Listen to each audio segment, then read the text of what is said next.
자, 308페이지입니다. 308페이지. 308페이지. 예, 신은 하나다. 그래서, 가만히 있어보자. 지난번 얘기는 우상숭배라고 보통 여겨지는 다신교에 대한 이야기를 했고요. 그죠? 다신교. 다신교에서 일신교, 오늘 일신교에 대한 얘기입니다. 신은 하나다. 시간이 흐르면서 다신교의 신을 믿는 신자 가운데 일부는 자신의 수호신을 몹시 좋아한 나머지 다신교의 기본 통찰에서 멀어졌다. 그들은 자신의 신이 유일신이며 그분이 우주의 최고 권력이라고 믿기 시작했다. 하지만 그러니까 뭐 이게 뭐 그런 얘기겠죠. 그 자신의 신이 모든 걸 다 들어준다. 모든 걸 다 들어주니까 자기한테는 최고겠죠, 그죠? 하지만 이와 동시에 그분이 여전히 사심과 편견이란 말이 다시 나왔습니다. 그죠? 사실 요게 그 논리적으로, 그죠? 철학적으로는, 형이사학적으로는 중요한 얘기예요. 사심과 편견. 사심과 편견을 지닌 것으로 보았고, 우리가 그분과 거래할 수 있다고 믿었다. 이 거래라는 개념도 다 이게 우리 인간 관계, 그죠? 인간, 사회적 관계를 이제 투영해서 생각하는 거죠. 이렇게 해서 일신교가 태어났다. 그 신도들은 병에서 회복되도록, 복권이 당첨되도록, 전쟁에서 승리하도록 해달라고 우주의 최고 권력에게 간청했다. 라는 이야기입니다. 그래서 지난번에 다신교 얘기할 때 여기가 나왔었는데요. 제 앞에 이렇게 정리해 놓은 것처럼요. 어디 갔지?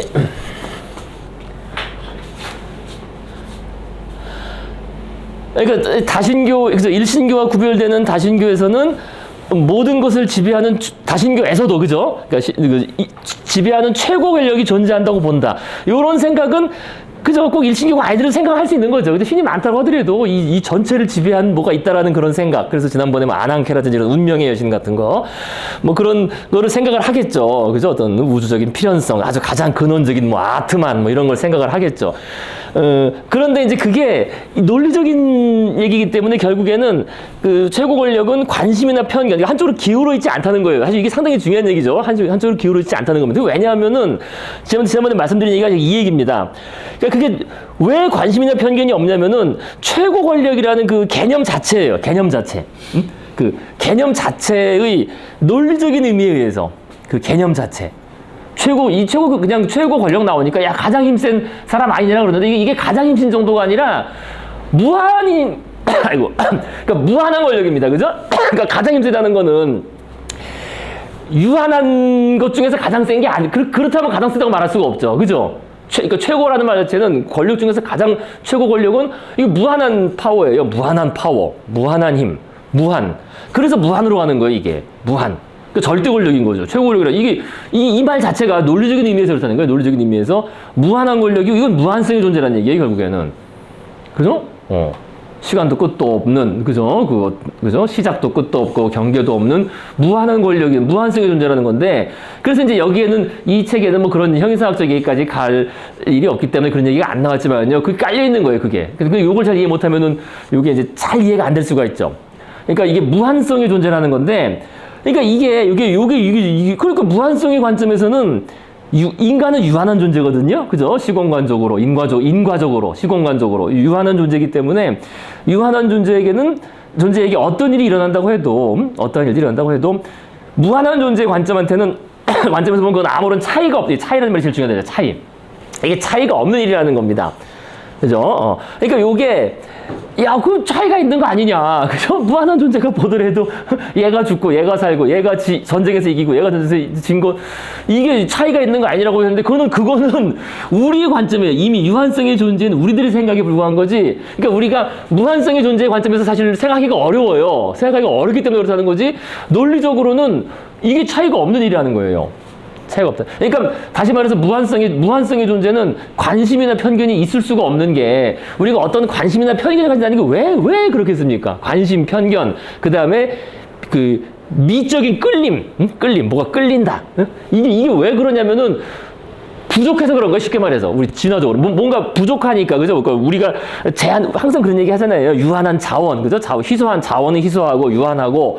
그러니까 유한하기 때문에 뭔가를 끌려 한다는 거예요. 우리가 그때도 나왔던 얘기지만은 소금을 먹으면 맛있다. 아까 말씀드린 것처럼 뭐 라면에 들은 MSG 땡긴다, 그죠? 그러니까 항상 우리가 고기가 부족한 환경에서, 그러니까 우리가 무엇이 즐겁다 또는 뭐 땡긴다 또는 뭔가 좀 멀리한다 이렇게 느끼는 것 자체가 뭔가 부족한 유한성의 존재이기 때문에 그거를 끌려하거나 거기에 기우는 거지. 부족하니까 관심을 가지면 편견을 가지게 된다는 거예요. 그거는 다 유한성의 존재에 해당하는 얘기거든요.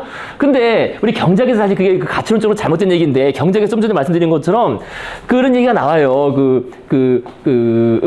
희소 자원, 그래서 자원의 희소성, 희소성 얘기하면서 이 희소성 때문에 우리가 어떤 선택에 직면한다, 그죠? 선택. 이게 맞는 얘기거든요. 유한성 때문이지, 결국엔 유한성 때문에 우리는 항상 언제나 선택에 직면하고, 유한한 존재니까 선택에 직면하는 거예요. 유한한 존재니까. 그죠? 그리고 이 선택을 위해서 진화한 메커니즘이 감정이에요. 감정이에요, 감정. 이거 때문에 진화한 거예요, 감정이고, 이건 나중에 우리가 감정에 관련 책을 읽거나 할 때 더 상세히 설명드리겠습니다. 그때 나오면은요. 근데 이건 진화론적으로 그런 건데, 이건 진화론적인 얘기고요. 어쨌든 개념적, 논리적으로는 우리가 유한하기 때문에, 우리가 선택을 해야 되고, 그러니까 우리가 이렇게 생각한다는 거예요, 한편으로는. 자유가, 제한된다. 요렇게 얘기를 해요. 그죠? 유한하기 때문에 우리는 항상 선택에 직면해야 되고, 우리 항상 뭔가 자유롭게 뭘 하고 싶은데 자원이 유한하니까 마음대로 못하고, 항상 비용을 고려해야 되고, 자원의 물질적인 한도를 고려해야 되기 때문에 우리는 자유가 제한받는다. 그러면 요거를 잘못 생각하면 안 되는 게, 요거를 뒤집어가지고, 그러면은 자원이 만약에 무한하다. 아이고, 왜 이래. 자원이 무한하면은 우리는 완전히 자유로울 것이냐, 이렇게 생각할 수 있죠. 이게 만약에 자원이 무한하다면 우리는 완전히 자유롭지 않겠느냐? 그렇지 않다는 거예요. 그죠? 이게 자원이 무한하다면은 자유를 느낄 수가 없어요. 그죠? 논리적인 의미에서 이거는 그렇겠죠. 그거밖에 없는데 그것을 우리가 땡겨 할 일도 없는 것이고, 그죠? 무한한 입장에서는, 무한하다는 입장에서는 그걸 자유롭다는 생각조차 들지 않겠지. 다시 말해서 자유를 실현하는 재미가 없겠죠. 감정인데 미적 가치를 느끼지 못할 거라는 거예요. 그러니까 이게 오히려 제한되어 있기 때문에 우리가 어떤 감정을 느끼고 끌려하고 그것을 맛있어하고 아름답게 여기고 한다는 거지. 제한되어 있기 때문에. 이게 이제 논리적으로 그렇다는 겁니다. 그러니까 우리는 이렇게 태어났기 때문에, 애당초 우리가 유한성의 존재로 태어났기 때문에 그런 시스템을 가지고 이제 사물을 생각하니까, 돈이 엄청 많다면 얼마나 좋을까, 그죠? 뭐든지 무한히 있다면 얼마나 좋을까라고 생각하는데, 그거를 아예 출신 자체를, 그죠? 존재 자체가 애당초 우리가 무한성의 존재였다면 그런 것을 희소성을 느끼지 않을 거 아니야. 느끼지 않는, 한마디로 느낌이라는 거, 느낌이라는 미적 가치를 느끼는 것 자체가 유한성에서 왔다는 거지. 게다가 자유 자체도 그래요. 자유도 무한하면은 무한한 자유가 주어지는 거 아니냐. 그 자유가 없는 거예요. 무한한 존재인데 자유가 없어요. 왜 없냐면은 논리적으로 그거밖에 없으니까. 밖에 없다는 거는 필연성이거든요. 그럼 자유로운 게 아니에요, 그게. 그거밖에 없다는 거는. 이게 무슨 말씀인지 아시겠어요? 논리적으로 그렇다는 거예요, 논리적으로. 그러니까 사실 자유라는 개념도 이제 우리 유한성의 존재한테 나온 개념이죠, 사실은. 무한성의 존재는 자유라는 개념조차 성립하지 않겠죠, 어떻게 보면은. 자, 그래서 결국 이 얘기가 이 얘기입니다. 이런 얘기가 깔려있는 거예요, 논리적인 얘기가. 그래서 이제 그렇게 생각했다는 거지. 옛날 사람들도 이렇게 다신교건 뭐건 간에 이 우주 전체를 지배하는 어떤 원리나 어떤, 그죠? 그런 신과 같은 게 있는데, 그것은 논리적인 의미에 의해서 특별히 한쪽으로 치우칠 수가 없다, 논리적으로. 왜냐면 아무런 차이가 없으니까. 지금 말씀드린 것처럼 차이가 있다고 생각하는 우리 유한성의 존재는 우리들의 생각에 불과한 것이고, 그죠? 그래서 이제 다신교에서는 이 사람들을 섬기진 않았다는 거예요. 이런 신들을 절대 최고 권력한테 뭐를 기도하거나 이럴 일이 없다는 거지. 관심 있는 편견이 없으니까. 있을 수가 없으니까 애당초 관심이나 평이 한쪽으로 쏠릴 일이 없다는 겁니다. 쏠리는 게 무의미하기 때문에 그 존재들한테는. 하지만은 일반 사람들은 이제 이게 이런 게 필요하니까 그죠? 그 병에서 회복되고 일종의 그 구복 신앙이죠. 그래서 제가 대학교 다닐 때 왜 권대승이라고 친구 있잖아요. 그 친구가 하는 게 이게 만통교라고, 모든 종교는 만통교라 그러는데 만통교 삼위일체면은 이게 무슨 얘기냐면은요. 그러니까 사람들이 원하는 건 딱 세 가지가 있다는 거예요. 만통, 만사형통, 만병통치, 그 다음에 만국통합, 우리나라로, 그죠? 우리 거로 만국 다 통합되는 거, 그죠? 뭐, 그 만통이라는 그런 종교적인 사람들의 그 구복신앙을 그렇게 얘기할 수도 있겠다는 겁니다. 자, 그래서 이제 이 얘기가 그 얘기입니다. 지금 말씀드린 것처럼. 그러니까 이제 이게 무슨 얘기냐면은요, 그렇게 얘기될 수 있어요. 그러니까 신이 만족한다는 개념이 이게 과연 성립하냐 이거예요. 신이 만족한다. 이 만족이라는 개념이 감정의 문제 아니에요. 감정의 문제고 미학적인 문제인데, 그죠? 만족한다. 만족. 그러니까 이 개념이 우리는 자연스럽잖아요. 우리 의인화한 관점에서는 의인화, 그죠? 의인화하고 이 사회적 지능을 적용해서 생각할 때는 야, 이게 신이 만족한다. 근데 만족한다는 게 이게 왜 말이 안 되냐면은 만약에 이 신이 이 무한한 신이라면은 만족이 있을 수가 없죠. 항상 충족되어 있으니까. 논리적으로. 그죠? 논리적으로. 그죠? 무한한 존재라면은, 이게 만족한다는 게 우리가 예를 들어서 뭐 인간이 제사를 지내고, 그죠? 재물을 바쳐가지고, 재물을 바치고, 그죠? 찬양을 하고, 이래가지고, 그죠? 이걸 이제 하니까, 야, 이 재물이나 제사를 받고, 신이 만족했다, 흡족했다. 그럼 흡족하다는 건 뭐가 부족했다는 거거든요? 이거는 근데 무한성의 존재한테 통하지 않은 얘기예요, 원래. 개념적으로. 그죠? 부족하다는 것 자체가. 그렇잖아요. 그죠? 신이 부족하다는 게 어딨어? 부족한 게 어딨어? 근데, 만족했다는 거는 뭔가 신이 부족했다. 부족했다는 게 바로 요거예요. 관심이나 편견을 가지고 있다는 거지.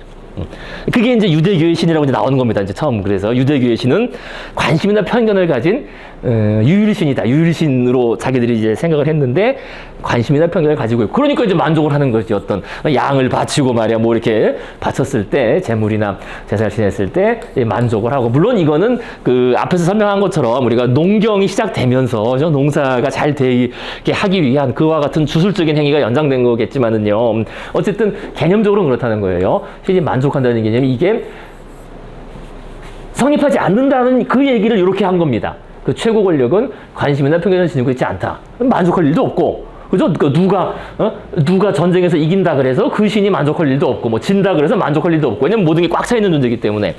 그 얘기입니다. 그렇게 보시면 되겠습니다. 그런데 이제 거래한다는 게 벌써 뭔가 부족하니까 거래한다는 거네요. 그죠? 그분과 거래할 수 있다. 근데 이 거래라는 개념은 우리가 아까도 말씀드린 것처럼 이제 사회적 관계를 투영해서 그렇게 생각하는 것이겠고요.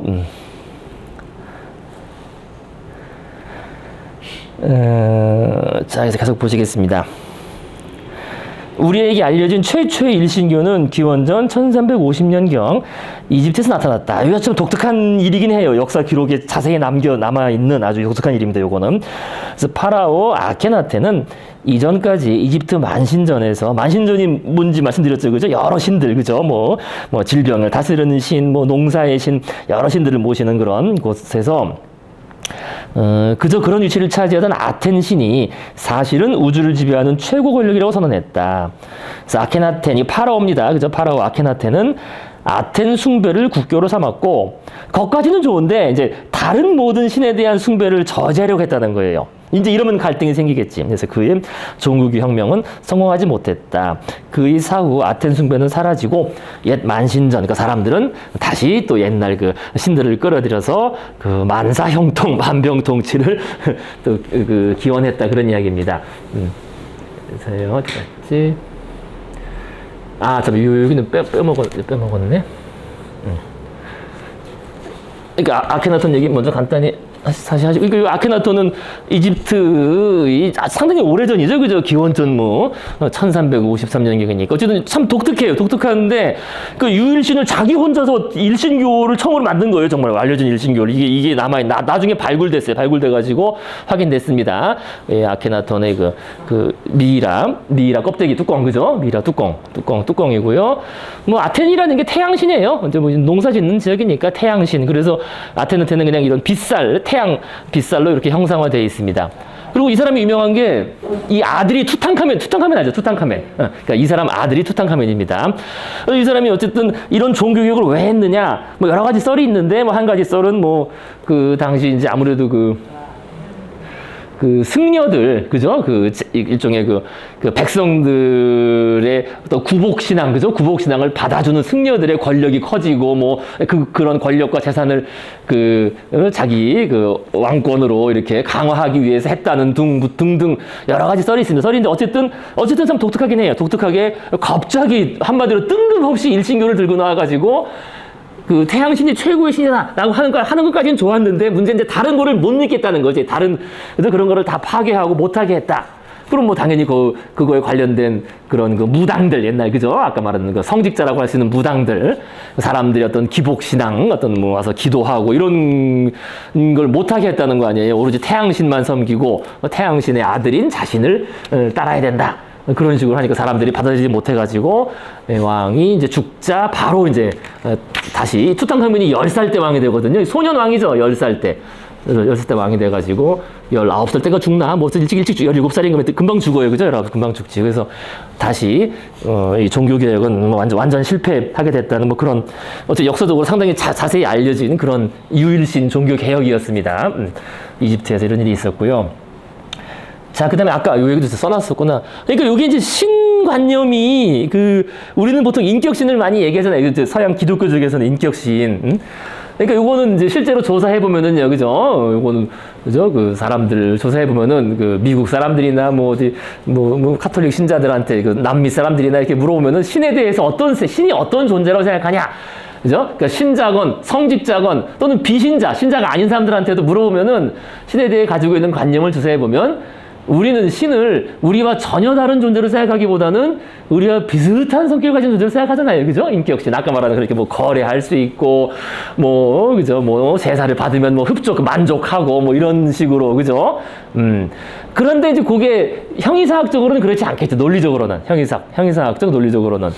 왜냐면 만일 신이 존재한다고 하면 존재론적으로는 우리와 전혀 다른 방식으로 존재하는 거 아니겠어요? 그죠? 유한성의 존재도 아니고, 그죠? 신이라는 건 존재한다면은, 전지전능이고, 무한이고, 당연히 죽음 같은 건 없는 그런 존재이기 때문에, 그러니까 우리와 존재 방식이 다르니까, 그렇기 때문에 우리는 신을 전혀 이해할 수 없을 것이라는 이런 게 논리적으로 바로 나올 수 있어요. 그죠? 만약에 존재한다면 우리와는 다른 방식이니까, 우리는 신을 이해할 수가 없다. 그러면 이제 문제가 생겨요. 근데 그렇게 되면은, 그것까지는 좋은데. 뭐냐면은, 우리는 신과 소통할 수 없게 돼요. 그렇게 되면. 이게 아예 존재 양식이 다르기 때문에, 서로 커뮤니케이션 할 수가 없는 거지. 그죠? 서로 소통할 수 없는 거지. 즉, 현실 세계의 존재인, 유한한 존재인 우리가 신의 뜻을 이해하는 게 사실 불가능하게 된다. 이런 얘기를 하게 되는 겁니다. 그래서 이게 제가 그냥 쓴 게 아니라, 당장, 지난번에 우리 그냥 간단히 넘어갔지만은요, 그런 얘기 나오는 거 아니겠어요. 개신교도들, 종교혁명에서도 나왔던 얘기예요. 그죠? 그러니까, 신과 소통이 가능하긴 한데, 그냥 되는 게 아니라는 거지. 그죠? 그러니까, 개신교 입장에서는 그것이 이제 소통이 돼야 된다고 말했겠지만은 그 바탕에는 사실 이런 게 있어요.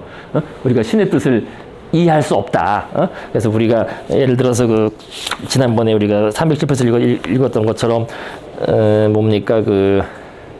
선행을 하고, 선행을 하면은 천국으로 갈 수 있고, 그렇게 우리가 신의 뜻을 재단할 수가 없다. 그렇게 알 수가 없다. 그냥 주어진 대로 살아가는 것밖에 없다라는 그런 식으로 칼뱅의 예정설 같은 게 사실 이런 게 좀 깔리는 얘기입니다.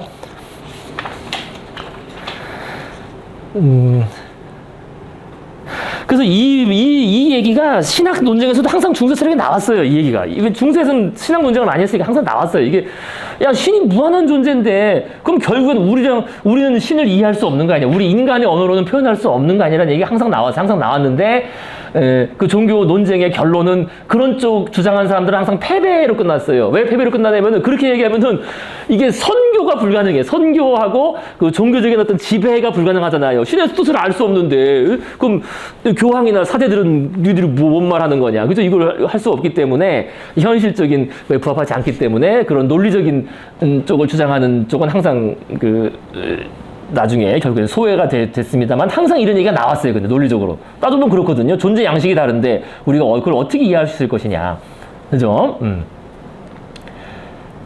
자, 그래서 그 얘기랑 연관된 얘기고요. 그다음에 계속 가보시겠습니다. 그래서 어쨌든 최초의 일신교는 그 이집트에서 한번 나왔었다가 실패했던 것이고요. 그다음에 이제 중요한 일신교가 나오죠. 309페이지에. 그래서 다신교는 여기저기서 다양한 일신교를 잉태했으나 이런 종교들은 주변부에 남아 있었다. 스스로 보편적 메시지를 소화하지 못한 탓이 적지 않았다. 그러니까 가령 유대교는 우주의 최고 권력, 그죠? 그 야베라 그러죠? 야베, 여호와, 야훼. 야베, 그 발음이 뭐 정확히 뭐인지 모르겠는데 어쨌든. 그건 인간의 언어로 발음 못. 우주의 최고 권력은 그러니까 사심과 편견을 지닌다는 거예요. 그죠? 유대교 입장에서는 그죠? 최고 권력이 있고 그 여호와 야훼가 사심과 편견을 지니는데 근데 그분의 주된 관심은 조그만 유대 국가와 이스라엘이라는 이름 모를 땅, 그죠? 에 있다고 주장했다. 오로지 그 유태인들한테만 관심이 있다는 거예요. 사심과 편견이, 그죠? 유태인들에게만 그게 있다. 이름 모를 땅입니까? 이스라엘이라는 이름 모를 땅. 지금은 이스라엘인데 그 당시에는 뭐 이게 뭐 무슨 의미가 있나 아무리 생각해봐도 왜 이름 모를 땅이라고 했는지 잘 모르겠더라고요. 이거를요.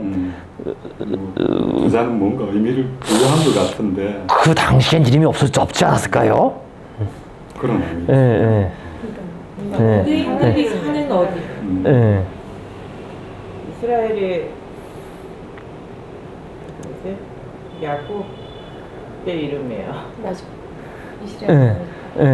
그래서 이스라엘의 자손, 그래서 이스라엘 자손들이 사는 곳이 이스라엘이라는 이름을 갖게 돼서 그 전에는 이름이 없었나 봐요. 그 12아들 위에 이름을 다 따서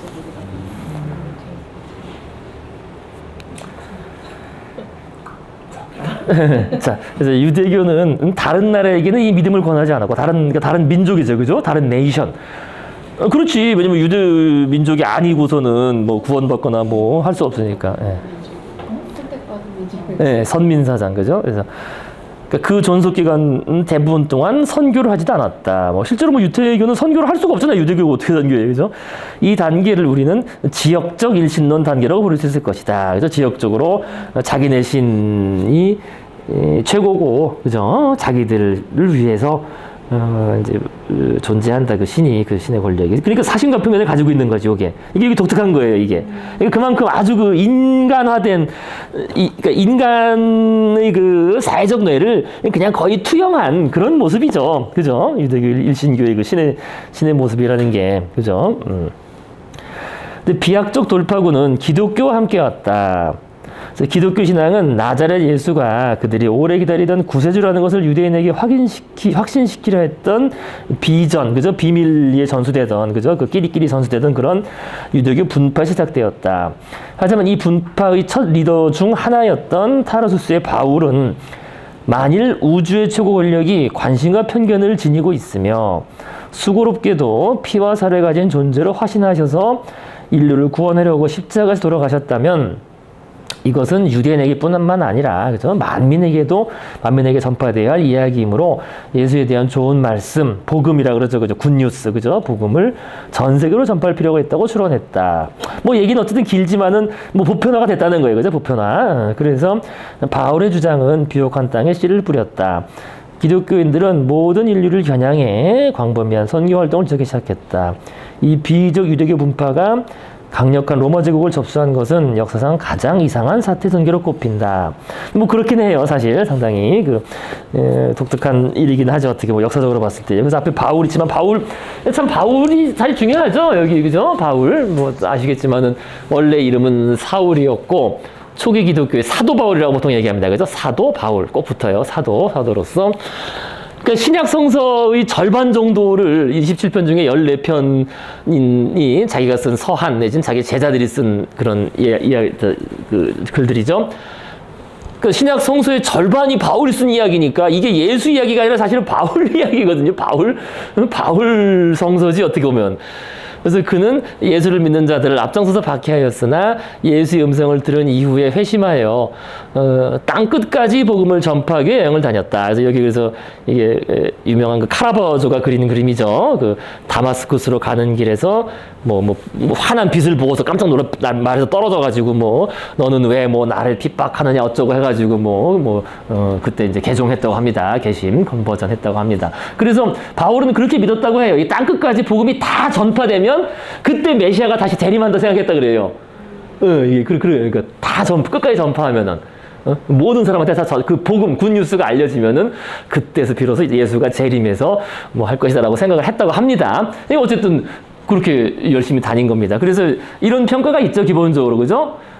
예수가 없었다면 바울도 없었겠지만 바울이 없었다면 기독교가 없을 거란 말이 틀린 말은 아닙니다. 그래서 아예 이거는 크리스트교가 아니라 바울교라는 말도 있어요. 이게 사실은 신약성서 자체가 다 바울이 쓴 거고 절반이 그거에 따라서 우리가 이제 생각을 하고 하는 거니까요.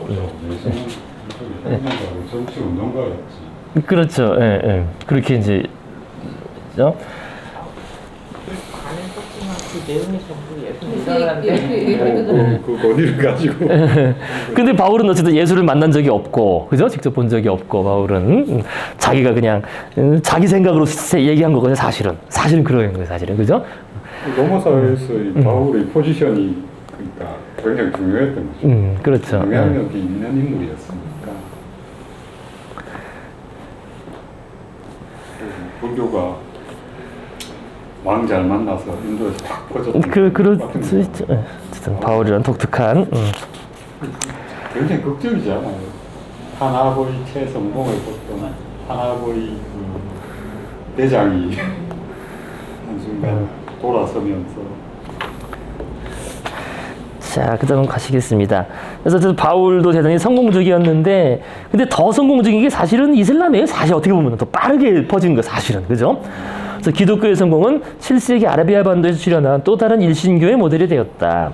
이슬람도 기독교와 마찬가지로 세상의 구석진 곳의 작은 분파, 그죠? 정말 작은 분파로 시작했지만, 기독교보다 더 이상하고도 놀라운 업적을 일으켰다. 사실 그래요. 이게 더 빨리 퍼졌으니까. 그죠? 그래서 아라비아 사막을 벗어나 대서양에서 인도에 이르는 어마어마한 제국을 정복하게 이른 것이다.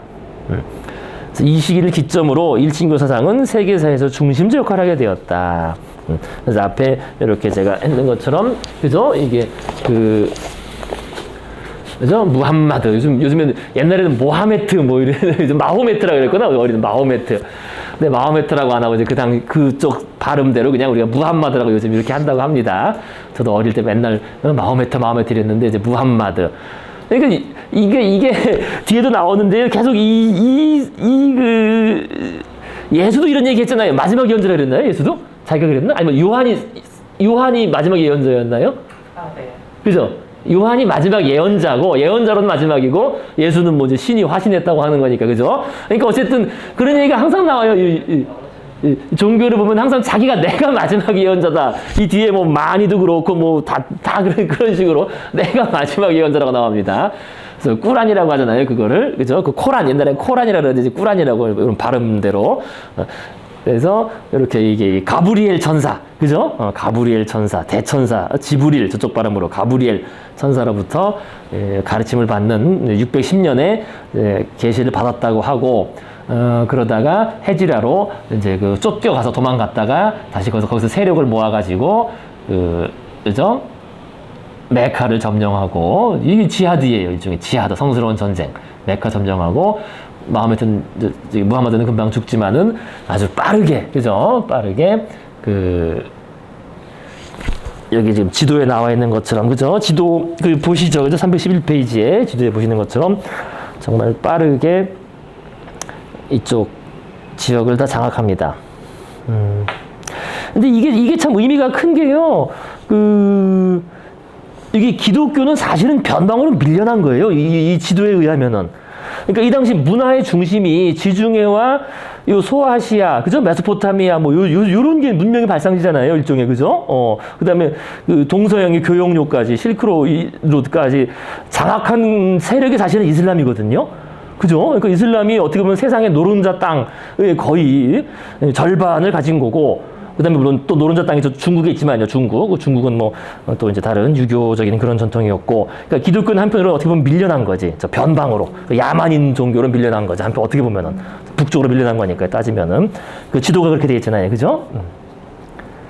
에티오피아도 따지면 이게 밀려난 거지. 어떻게 보면은. 그죠? 아래쪽으로. 그래서 그 지도 보셨죠? 그래서 이슬람교가 그 확산 속도와 그걸 보면 엄청나다는 겁니다. 지금도 이슬람 인구가 상당하죠, 그죠? 전체 그 인도네시아, 뭐 파키스탄 이런 쪽에 인구가 엄청나니까요. 자, 그래서 계속 가시겠어요. 310페이지 계속 둘째 문단 위에서 일신론자들은 다신론자들에 비해 훨씬 더 광신적이었고 전도에 헌신하는 경향이 있다. 어떤 종교가 다른 신앙의 정당성을 인정한다면 그것은 그 신이 우주의 최고 권력이 아니든지 그들이 신으로부터 우주의 진리를 부분적으로만 전수받았든지 둘 중 하나였다. 일신론자들은 자신들이 단 한 분밖에 없는 신의 모든 메시지를 갖고 있다고 믿었기 때문에 다른 모든 종교를 도저히 인정할 수 없었다. 그래서 지난 2000년간 일신론자들은 모든 경쟁 상대를 폭력으로 말살시킴으로써 자신들의 힘을 강화하는 노력을 되풀이했다. 네, 물론 이게 이제 제국하고 같이 결합이 돼서 그랬다는 겁니다. 그것은 효과가 있었다. 그래서 기원 후 1세기 초반 세상에는 일신론자가 전혀 없다시피 했다. 그죠? 요게 그 예수가 왔다고 하는 바로 그죠? 예수 출생 그 당시에는 일신론자가 없었는데 기원 후 500년경이 되자 세계 최대의 제국 중 하나인 로마 제국이 기독교 국가가 되었으며 선교사들은 유럽의 다른 지역과 아시아, 아프리카의 기독교를 전파하느라 바빴다. 기원 후 첫 1000년이 마무리될 무렵에는 유럽, 서아시아, 북아프리카 사람의 대부분 일신론자였고 대서양에서 히말라야에 이르는 여러 제국들이 자신들은 위대한 유일신의 자격을 인정받아 주장했다. 그죠? 이슬람까지 포함하는 거니까요. 기독교 플러스 이슬람 다 유일신이니까요. 그러니까 중국, 동아시아 지역 정도 빼고는 다 유일신. 16세기 초에 이르자 일신교는 아프로아시아 그 대륙에서 동아시아와 아프리카 남부를 제외한 대부분의 지역을 지배했으며 남아프리카와 그다음에 아메리카, 오세아니아를 향해 긴 촉수를 뻗기 시작했다. 오늘날 동아시아를 제외한 다른 지역 사람들, 그러니까 참 동아시아가 특이하긴 한 거예요, 그죠? 동아시아라는 게 그죠? 저 인도 차이나 반도하고 그죠? 그러니까 인도 차이나 반도, 그다음에 중국, 우리나라, 일본, 여기 참 특이한 지역입니다. 요 지역을 제외한 다른 지역 사람들은 대부분 이런저런 유일신을 충실히 믿고 있으며 세계 정치 질서 또한 유일신적 기초 위에 세워져 있다. 그러니까 세계 정치 질서라는 게 자유주의적 질서라는 건데요, 그죠? 자유적 질서가 유일신 이 서구적 그런 기초에 세워져 있죠. 그래서 그 얘기는 또 뒤에 뭐 상세히 나오니까요. 하지만 다신교 내에서 애니미즘이 계속 살아남았던 것과 마찬가지로 일신교 내에서 다신교 역시 살아남았다는 겁니다. 이게 이제 이 챕터의 제목이 종교의 법칙 아니에요. 그러니까 종교가 이게 다른 것 같지만 결국 이게 하나의 어떤 법칙성이 있다는 겁니다. 다신교적인 요소가 다 살아남았다는 거예요, 그대로. 그러니까 이론상으로는 우주의 최고 권력이 사신과 편견을 지닌다고 일단 믿는다면 부분적 권력을 숭배해봐야 아무 소용없을 것이다. 대통령 집무실에 문이 열려 있는데 하위 관료를 찾아가고 싶은 사람이 있을까? 사실 일신론 신학은 최고신 이외의 모든 신의 존재를 부정하며 감히 그런 잡신들을 믿는 자에게는 지옥불과 유황을 퍼부는 경향이 있다. 그죠? 하지만 신학 이론과 역사적 실제, 그러니까 사람들의 그죠? 기복 신앙, 그죠? 세속적인 어떤 욕망, 그죠? 다시 말해서 사피엔스의 본성이죠, 요거. 그렇게 생각하면 더 우리가 좀 더 과학적 이해가 되겠습니다. 그러니까 신학적인 이론과 우리 사피엔스의 본성 사이에는 늘 틈이 있기 마련이었다. 대부분의 사람들은 일신교 사상을 완전히 이해하기가 어려웠다. 그러니까 아까 그런 얘기, 아까 제가 말씀드린 논리적인 얘기, 그죠? 무한한 존재 그런 형이상적인 얘기를 이해할 수가 없죠. 그죠? 그러니까 그러니까 이들은 계속해서 세상을 우리와 그들로 나누었고 우주의 최고 권력이 자신들의 세속적 욕구에 비해 너무 멀고 낯설다는 시각을 견지했다. 그래서 일신교들은 요란한 팡파를 울리면서 대문으로 잡신들을 내쫓고서는 창문을 통해 이들을 다시 끌어들였다. 예를 들어 기독교는 성자들로 구성된 나름의 만신전을 발달시켰는데 이것은 다신교의 만신전과 거의 다를 바가 없었다. 유피테르, 그 주피터죠, 그죠? 주피터. 유피테르 신이 로마를 수호하고 우이칠로 포치틀리 신이 아즈텍 제국을 지켰듯이 모든 기독교 왕국에는 수호 성인이 있어서 고난을 극복하고 전쟁에서 승리하도록 도와주었다. 그죠? 수호 성인, 그죠? 영국은 성 조지의 수호를, 스코틀랜드는 성 안드레 비호를 받았다. 헝가리는 성 이슈투반, 프랑스는 성 마르팅이 수호했다. 이렇게 되면 당장 문제가 있죠, 그죠? 무슨 문제가 있겠어요?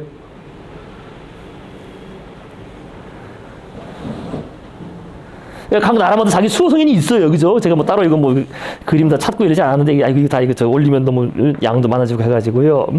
영국은 성 조지, 프랑스 성 마르탱, 그죠? 성 마르탱.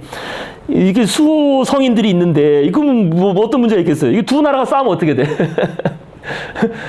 영국하고 프랑스가 싸우면 성인끼리 싸우는 건가? 그럼 성인 우리는 안 싸우죠. 아니 근데 수호 성인이 한쪽이 지면은 이쪽 우리 수호 성인이 약한 건가? 이게 좀 어디 놀러 가신 거예요? 그러니까 수호 성인이 잠시 이 그런지 논리적인 그러니까 항상 논리적인 모순이 있다고 그때 말씀드렸습니다. 그죠? 우리 상상의 질서에는 이것들이 그런 얘기예요. 하지만 뭐 사람들 생각하는 건 다 그냥 우리 수호 성인이야 하고 믿고 사는 거죠. 도시와 읍, 전문직, 심지어 질병에도 자신만의 성인이 있었다. 그래서 밀라노는 성 앙브루아즈의, 베네치아는 성 마가의 보살핌을 받았다. 성 엘모는 굴뚝 청소부들을 보호했고 성 마테오는 괴로워하는 세금 증수관들에게 도움을 주었다. 마테오가 원래 직업이 세리였다고 합니다. 그죠? 마테오가 세리라고 하더라고요. 그죠? 그 기독교 세리. 두통이 있다면 성 아가티우스에게 기도해야 하지만 치통을 앓는다면 성 아폴로니아가 또 훨씬 더 잘 맞는 기도예요. 이런 식으로 이제 이게 그 일반 사람들은 저런 그 일신론적인 뭐 논리 형이상 필요 없고 당장 생활에 필요, 그죠? 생활에 필요한 그래서 나름대로 막 성인을 끌어들여 가지고 다시 다신교적 부활이 됐다는 거예요. 그 만신전이 구성됐다는 겁니다. 이런 식으로. 그래서 기독교 성인들은 옛 다신교의 신과 단순히 닮기만 한 게 아니었다. 바로 그 신들이 변장한 경우도 흔했다. 그렇죠. 그래서 가령 기독교 전래 이전에 그 켈트 섬, 그죠? 영국과 그 브리튼과 아일랜드의 켈트의 최고 여신은 브리지트였습니다. 그래서 이 섬이 이제 기독교화 되자 브리지트도 세례를 받았다. 이제 성 브리지트가 된 그녀는 가톨릭을 믿는 아일랜드에서 오늘날까지도 가장 큰 추앙을 받는 성인이에요. 추앙이라는 게 이제 다시 말해서 가장 많은 그 기도의 대상이 된다는 겁니다. 아일랜드 그 백성들한테요. 그래서 여기 앞에 인데요. 그러니까 일신교 내에서 다신교 역시 살아남았다.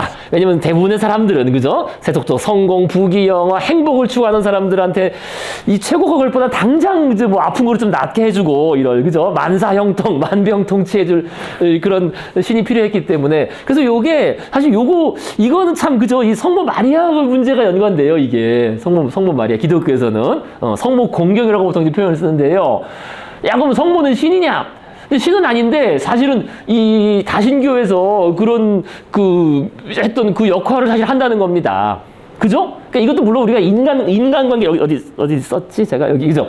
그러니까 현실의 사회적 관계를 모델로 그걸 투영해서 생각하는 건데요. 그죠? 그러니까 기독교 신자들에게 이 성모 마리아 이미지는 이 가부장적 체제에서 아버지의 분노를 누그러뜨리는 자애로운 어머니. 이 이미지라는 거예요, 기본적으로. 그죠? 그래서 즉, 그리스도나 신을 엄격한 심판자로, 그러니까 마리아를 자비로운 어머니로 이해하였고, 이런 식으로 그런 이미지죠, 이미지. 그죠? 그래서 성모 마리아는 사람들이 본받아야 할 모범이라기보다는, 그죠? 그걸 따라하는, 그러니까, 보다는 기적적인 도움을 청하는 기도의 대상으로 국한하게 되었다는 겁니다. 어쨌든 이거는 근데 인간은 아니잖아. 인간은 아니니까 이게 다신교적인 그런 요소라는 거예요. 성모 마리아한테 기도하는 거. 일종의 어떤 중재자로서의 성모죠. 그죠? 중재자. 이건 사실 현실의 사회적 관계를 반영하는 거죠. 그래서 특히 기적하고 연관해서는 성모 발현에 대한 얘기가 많은 거예요. 특히 그래서. 그죠? 기적적인 뭐 병이 나았다, 뭐 성모가 뭐 와서 뭘 나았다 이런 얘기가. 그래서 이것도 그 다신교적인 요소로 살아남았다는 그런 이야기겠습니다. 성모 공경.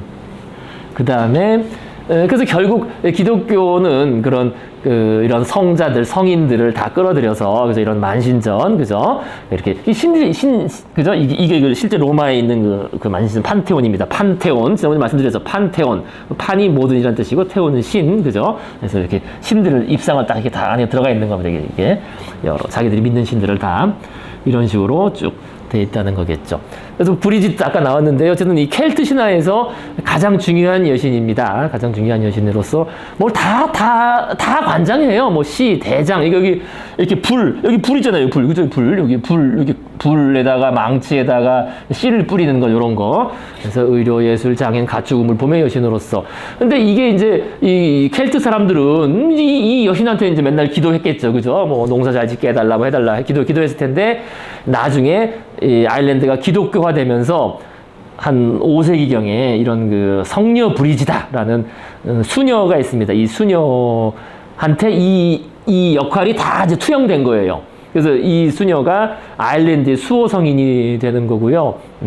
그래서 여기 이런 식으로 그죠? 이 고대 어머니 여신의 이름과 역할을 다 이 성녀한테. 그래서 아일랜드 사람들은 이제 이 브리짓한테 이게 기도를 한다는 겁니다. 이 수호 성인한테. 그래서 이 단어가 영어 단어 브라이드의 어원이 되었다는 그런 썰도 있어요. 신부, 그죠? 브리지트, 브라이드 이런 데 썰도 있습니다. 그러니까 이런 식으로 결국 이것도 어떤 의미에서는 그 다신교죠, 그죠? 그러니까 그 신한테 직접 요청한다기보다는 그죠? 브리지트한테 기도한다는 겁니다. 부탁을 잘 들어주면. 그리고 좀 더 가까운, 그래서 우리한테 좀 더 가까운 존재로서, 그죠? 우리의 부탁을 잘 들어주고, 신한테 얘기를 잘하게 해준다, 그런 거예요. 그죠? 그러니까 일종의 중재자 같은 그런 이미지겠죠. 그죠? 부탁할 때 전혀 모르는 사람한테 부탁하고 삼촌, 친구한테. 그렇죠. 자기들의 친근한, 그죠? 그런 인간관계를 투영해서 이렇게 그 만신전을 다시 구성하게 되었다. 이제 그런 이야기겠습니다. 그러니까 그게 이제 일종의 그 법칙이라는 거예요. 종교가 그런 식으로 일신론적인 이야기를 논리적으로는 하지만은 결국 사람들의 그죠 그 욕구, 세속적인 욕구, 만사형통, 만병통치 그런 욕구를 위해서 다시 다신교화된다라는 그런 이야기겠습니다. 자, 그다음 313페이지 이번에는 선과 악의 싸움. 이것도 아주 또 이제 어려운 이야기죠. 이것도. 이제 신학적인 오래된 논쟁이 다 있는. 그래서 다신교는 일신교만 나온 것이 아니라 이신교도 나왔다. 이신교라는 게 이게 이 번역을 이렇게 하면은 좀 이게 헷갈리는데 이게 이렇게 안 돼 있던데 번역죠. 영어 책 보니까 이신교라고 하면은 이게 신이 두 개라는 거예요. 그죠? 신이 둘이다라는 그런 이야기인데 또 한편으로 이신교라 그러면은 이성의 종교라는 의미도 있어요. 이성적인. 그래서 좀 약간 번역상으로 혼동될 수 있습니다. 어쨌든 여기서는 그 듀얼리즘, 여기서 듀얼, 두 가지다. 그죠? 두 가지, 듀얼. 원문에 이렇게 되어 있습니다. 듀얼리틱 릴리전. 그러니까 이원론적인 종교라는 거지, 이원론적인 종교다. 이신교는 서로 반대되는 두 힘의 존재를, 즉, 선과 악을 믿는다. 그러니까 일신교와 달리 이신교에서 악은 독립적인 힘이다. 이게 골치 아픈 거예요. 악의 문제. 그래서 선한 신에 의해 창조된 것도 그 신에 종속된 것도 아니다. 이 악이라는 게, 그죠? 야, 신은 선한데, 그죠? 악이 어디서 왔느냐? 이 선한 신이 창조했을 리가 없다는 거예요. 신은 선하니까 악을 창조했을 리가 없고, 이거는 뭔가 독립적인 힘이다. 그죠? 그리고 당연히 그 신에 종속된 것도 아니다. 예를 들면 무슨 종교가 그래요? 예? 예를 들면 어떤 이게 이제 나옵니다. 조로아스터교. 근데 이거는 기독교도 결국 이렇잖아요. 근데 사탄이나 악마는 귀가 못 들어가잖아요. 신의 말을 안 듣고. 근데 이 신은 아니잖아요. 아니 그런데 이제 그게 이제 나옵니다. 그게 나옵니다. 결국에는 또 다 같은 얘기다. 그게 따지자면은. 그러니까 그래서 이제 이신교는 온 세상을 이들 두 힘의 전쟁터로 본다. 세상에 일어나는 모든 일은 그 싸움이 일어나는 것이다. 그러니까 선과 악, 뭐 동양적으로 말하면 음양. 근데 음양하고 좀 약간 다르긴 해요. 음양은 뭐 하나가 선이고 악하고 그런 게 아니잖아요. 근데 여기서는 어쨌든 이 선과 악의 싸움으로 봅니다. 근데 요게 이제 왜 문제냐? 이신교는 이른바 악의 문제에 간명한 해답을 주기 때문에 매우 매력적인 세계관이다. 이 유명한 문제는 인간 세상에서 가장 근본적 관심 중에 하나, 사실 이거 아주 유명한 신학 초기부터 아주 유명한 문제입니다. 그러니까 세상에는 왜 악이 존재할까? 왜 고통이 존재할까? 그러니까 왜 착한 사람에게 나쁜 일이 일어날까? 이런 거 우리 세속적으로는 그죠? 일신론자들은 이런 문제에 대답하려면 지적인 고개를 부려야만 했다. 그러니까 전지전능하며 완벽하게 그래서 선한 하느님이 세상에 그토록 많은 고통이나 악을 허락하시는 이유가 대체 무엇이란 말인가? 그죠? 여기 앞에 썼습니다. 그죠? 그래서 이게 사실 가장 오래된 신앙 문제예요. 기독교나 뭐 다 이슬람이나 다 마찬가지입니다. 다 악이 존재하잖아요. 악이나 고통. 그러니까 이거는 전지전능하고 완벽하게 선한 신이라는 개념과 이게 상충한다는 거예요. 이게 신은 유일신이다, 전지전능하다, 절대 권력이다, 완벽하게 선하다. 근데 왜 악이 존재하냐? 이게 아주 어려운 거지. 악이 존재하지 않는다고 할 수는 없거든요. 세상에 왜 악이 존재하냐? 특히 이제 고통의 문제, 그죠? 고통. 응? 또 왜 착한 사람이 왜 나쁜 일이 일어나느냐? 그래서 일단 결론을 말씀드리면요, 여러 가지 이론들이 있었지만 정말 많이 있었습니다, 그죠? 이런 문제들을 포함해서 악의 존재에 대해 완전하게 해명하고 있는 신학 이론은 없습니다. 신학 이론은 없습니다. 없어요. 논리적으로 해명은 되지 않습니다. 물론 근데 이제 우리 진화생물학적으로는 쉽게 설명이 돼요. 고통이 왜 존재하느냐? 나중에 우리 나오겠지만 우리 나중에 뒤에 19장인가 행복 얘기 때 나옵니다. 진화생물학적 관점에서 고통이나 행복은 그 수단이에요, 수단. 유전자 전달을 위한 수단으로 부여된 거거든요.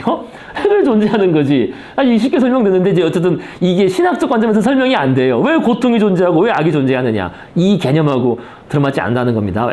전능하고 완벽하게 선한 신하고 들어맞지 않는다는 거죠. 여기에 어쨌든 이거에 대한 완벽한 신학 이론은 없습니다. 자, 그래서 계속 보시면요. 널리 알려진 하나의 설명에 따르면 이것은 인간에게 자유의지를 허락하는 신의 방식이라고 했다. 자유의지라는 말이 나왔습니다. 그죠? 그러니까 악이 없다면 인간은 신과 악 사이에서 선택할 필요가 없으므로 자유의지도 없다는 것이다. 하지만 이것은 직관에 반하는 답으로서 즉각 수많은 새로운 의문을 낳는다. 그러니까 자유의지는 인간에게 악을 선택하도록 허락한다. 그래서 많은 사람이 실제로 악을 택하며 일신교의 정통적 설명에 따르면 이런 선택은 반드시 신의 징벌, 그죠? 벌을 부르겠죠. 그러나 만일 그 인물이 자유지로서 악을 선택하고 그 결과로 지옥에서 영원한 고통을 받게 된다는 것을 신이 미리 알았을 거 아니에요. 이게 전지전능 아니에요. 전지전능. 모든 거를 아는 거니까 이미 그거를 알 거 아니에요. 그죠? 그렇다면 신은 왜 그를 창조했을까라는 또 이런 문제가 또 발생해요. 결국에는. 그죠? 다 아는데 왜 사람을 창조해가지고 걔를 지옥에 갈 사람인 거 아는데 왜 창조했느냐. 또 이렇게 돌이켜보면 또 이것도 자유지가 또 없게 되는 거죠, 결국에는. 그죠? 자, 그래서 어쨌든 이것도 설명이 안 된다는 거예요. 설명이 안 된다. 더 긴 얘기는 안 하겠고요. 자, 그래서 어쨌든, 다시 다음 장 넘어가셔서요. 314페이지. 신학자들은 이런 질문에 답하기 위해 수없이 많은 책을 썼다. 이런 답이 믿을만하다고 생각한 사람도 있었고 그렇지 않다고 보는 사람도 있었다. 아무튼 부인할 수 없는 사실은 일신론자들이 악의 문제에 쩔쩔매고 있다는 것이다. 아까 말씀드린 것처럼 이 논리적인 설명은 없습니다. 사실상 불가능하죠. 일신론이라는 그 개념상 일단 그죠? 그러니까 전지전능하고 완전히 선한 신이라는 그 개념 자체가 악이라는 개념과 모순 충돌을 일으키기 때문에 이게 설명이 어렵다라는 겁니다. 선한 선이라는 거에 예. 판단을 인간이 가치 판단을 이게 선이라고 할 수가 없기 때문에 그 전제부터가 그런 거. 전제가 어떻게? 그러니까 전지전능하고 완벽한데 완전한 선인데 그 선이라는 거를 뭐가 선인지를 인간이 판단할 수가 없다는 거죠. 이제 그런 쪽으로 좀 가면은 이제 개신교 쪽 그런 쪽이 나오는 거죠. 예정설 같은 거. 물론 카톨릭 쪽에서도 그런 이야기 항상 있었고요. 그래서 근데 또 그렇게 되면 아까 말씀드린 그런 문제가 생겨요. 그럼 우리 신하고 소통할 수가 없게 된다는 얘기 돼버려요. 또 우리가 알 수가 없으니까, 그죠? 그러니까 지금은 그렇지만 예전에는 그래서 이제 이게 그러니까 선악. 그러니까 결국에는 그 선악이라는 개념도 이제 우리 인간적인 거를 투영해서 생각하는 건데요. 자, 반면 이제 이신론자들에게, 그러니까 이 듀얼리스트들에게는 악을 설명하기 쉽다는 겁니다. 왜냐면 원래부터 악이 있다는 거니까, 그죠? 그래서 착한 사람들에게 나쁜 일이 일어나는 것은 세상이 전지전능하고 완벽하게 선한 신에 의해서만 그 컨트롤, 그죠? 통치되고 있지 않기 때문이다. 세상에는 독립된 악의 힘이 돌아다니고, 그죠? 뭐 마귀, 사탄들이 돌아다니고, 그러니까 그 선한 힘, 선한 신으로부터 벗어나가지고 막 돌아다니는 그건 독립된 거죠, 그죠? 독립된 힘이 있고 그 악의 힘이 나쁜 일을 저지른다라는 이제 그런 이야기겠습니다. 그러니까 일단 이걸 이제 두 가지다. 세상의 기원은 선과 악, 그죠? 둘로부터 기원했다라고 말하면은 악은 설명하기 쉬워진다는 겁니다. 논리적으로 지금 어쨌든 뭐 이 유발 하라리는 논리적인 얘기를 하고 있는 겁니다. 계속. 근데 이제 여기 문제가 있어요, 여기에는. 근데 이신론자들의 견해에는 나름의 단점이 있다. 악의 문제를 풀어주긴 하는데 이 질서의 문제 앞에 당하게 된다. 이게 뭔 얘기냐? 만일 세상을 유일신이 창조했다면 세상이 이토록 질서가 잘 잡히고 모든 것이 동일한 법칙을 따르는 현실이 분명하게 설명이 된다. 그러나 만일 세상에 두 대립되는 힘인 선과 악이 있다면 둘 사이의 싸움을 관장하는 법칙을 정한 존재는 누구인가? 싸움의 룰, 쉽게 말해서 그러니까 선과 악이 투쟁한다는데 그 투쟁의 룰을 정한 존재는 누구냐? 그러니까 두 나라가 싸울 수 있는 것은 둘 다 똑같은 물리법칙의 지배를 받기 때문이다. 파키스탄에서 발사된 미사일이 인도의 목표물에 명중할 수 있는 것은 양국에서 동일한 물리법칙이 적용되기 때문이다. 만일 선과 악이 싸운다면 이들이 따르는 공동의 법칙은 무엇이며 그 법칙은 누가 정했는가? 이거 어떻게 이해되시겠습니까? 이거? 어떻게 이해되시겠어요? 이게 이제 이신론자들의 논리적인 약점이라는 거예요. 네? 이해되시겠어요? 우리 앞에서 했었는데 이거. 그래서 우리 앞에서 얘기했었는데 이거. 그죠? 이게 세상의 근원이 선과 악이 독립적으로 따로따로 있다면 여기 이겁니다. 그죠? 여기. 그러니까 여기죠. 질서의 문제. 다시 말해서 그러니까 이들이 따르는 공통의 법칙은 뭐냐. 그죠? 그러니까 선과 악이 싸운다면 이들이 따르는 공통의 법칙은 무엇이며 그 법칙은 누가 정했는가. 그러니까 선의 세력과 악의 세력에 공통으로 적용되는 제3의 것이 전제되고 있다는 거예요. 쉽게 말해서 이렇게 생각할 수 있는 거지. 선하님도 독립적, 악인도 독립적이라면은 선하님이 내가 이 유황불로 이 악의 세력을 모두 태워버리려고 확 불을 쐈는데, 그거 네가 만든 거니까 나한테는 안 통해. 왜냐면 독립적이라며. 그죠? 그죠? 독립적인 거니까. 그건 네가 만든 건데 나한테 왜 통해? 안 통하는 거지. 나는 내가 만든 악의 힘이나 그죠? 지배를 받는 거지. 얘가 만든 거에 지배를 받을 리가 없다는 거예요. 왜냐면 서로 독립적인 힘으로 가정되고 있기 때문에. 사람들이 악이라고 하는데 악의 입장에서는 그게 악이 아닌 거죠. 그럴 수 있는 거죠. 그러니까 뭐 악이든 간에 어쨌든 그죠? 그 질서가 통하지. 얘가 만든 질서나 힘이 얘한테 통하지 않는다는 거예요. 힘이 서로 독립적이라는 거니까. 그러니까 요거는 우리가 앞에서 했던 이야기입니다. 앞에 요거 했잖아요. 요거. 상대주의에 대한 논의에서 상대주의가 서로 완전히 다르다면은 무슨 말인지도 아예 저게 뭐 언어인지 아닌지도 못 알아듣는다는 거지. 다시 말해서 비교를 위한 전제 조건. 그러니까 두 개를 비교하기 위해서는 세 개가 필요하다는 거지. 그러니까 선과 악이 싸우기 위해서는 그 중간에 물리법칙이라는 뭔가 제3의 것이 있어야 된다는 거예요. 서로 그래서 같은 무기 들고 싸워서 한쪽이 뭐 하려면은 여기 앞에 그 얘기 나왔던 얘기입니다. 그죠? 선과 악 두 개가 전혀 다른 거라면은 아예 부딪힐 일이거나 만날 일이 없는 거지. 근데 부딪히거나 만나거나 서로 다르다. 넌 나랑 다르구나. 다르다는 인식을 한다는 것 자체가 뭔가 그것을 묶어서 지배하는 제3의 것이 필요하다는 거예요. 즉 두 개의 대상을 비교한다. 그죠? 그것이 다르건 뭐 비슷하건 비교하기 위해서는 두 개의 대상에 공통적으로 적용될 수 있는 또 공통으로 지배하는 다른 무언가 제3의 어떤 기준이나 개념이나 전제나 아니면 아까 나왔던 어떤 물리 법칙이나 그런 것 등이 필요하다는 겁니다.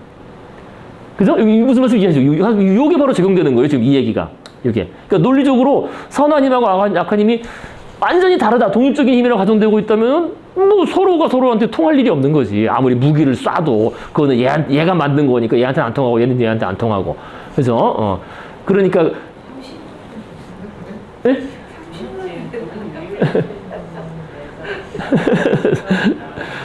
그러니까 그 제3의 것, 그죠? 선의 세력과 악의 세력에 공통으로 적용되는 제3의 것은 어디서 나왔느냐라는 이제 그 문제를 답할 수가 없다는 거예요. 그죠? 그 이신론의 그 문제를.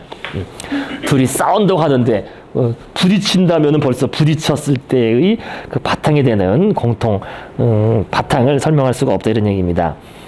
자, 그래서 여기까지만 하고 잠깐 쉬시겠습니다. 그래서 요약하면, 일신론은 질서를 설명하지만 악의 문제 앞에 쩔쩔맨다. 이신론은 악을 설명하지만 질서 앞에서 당황한다.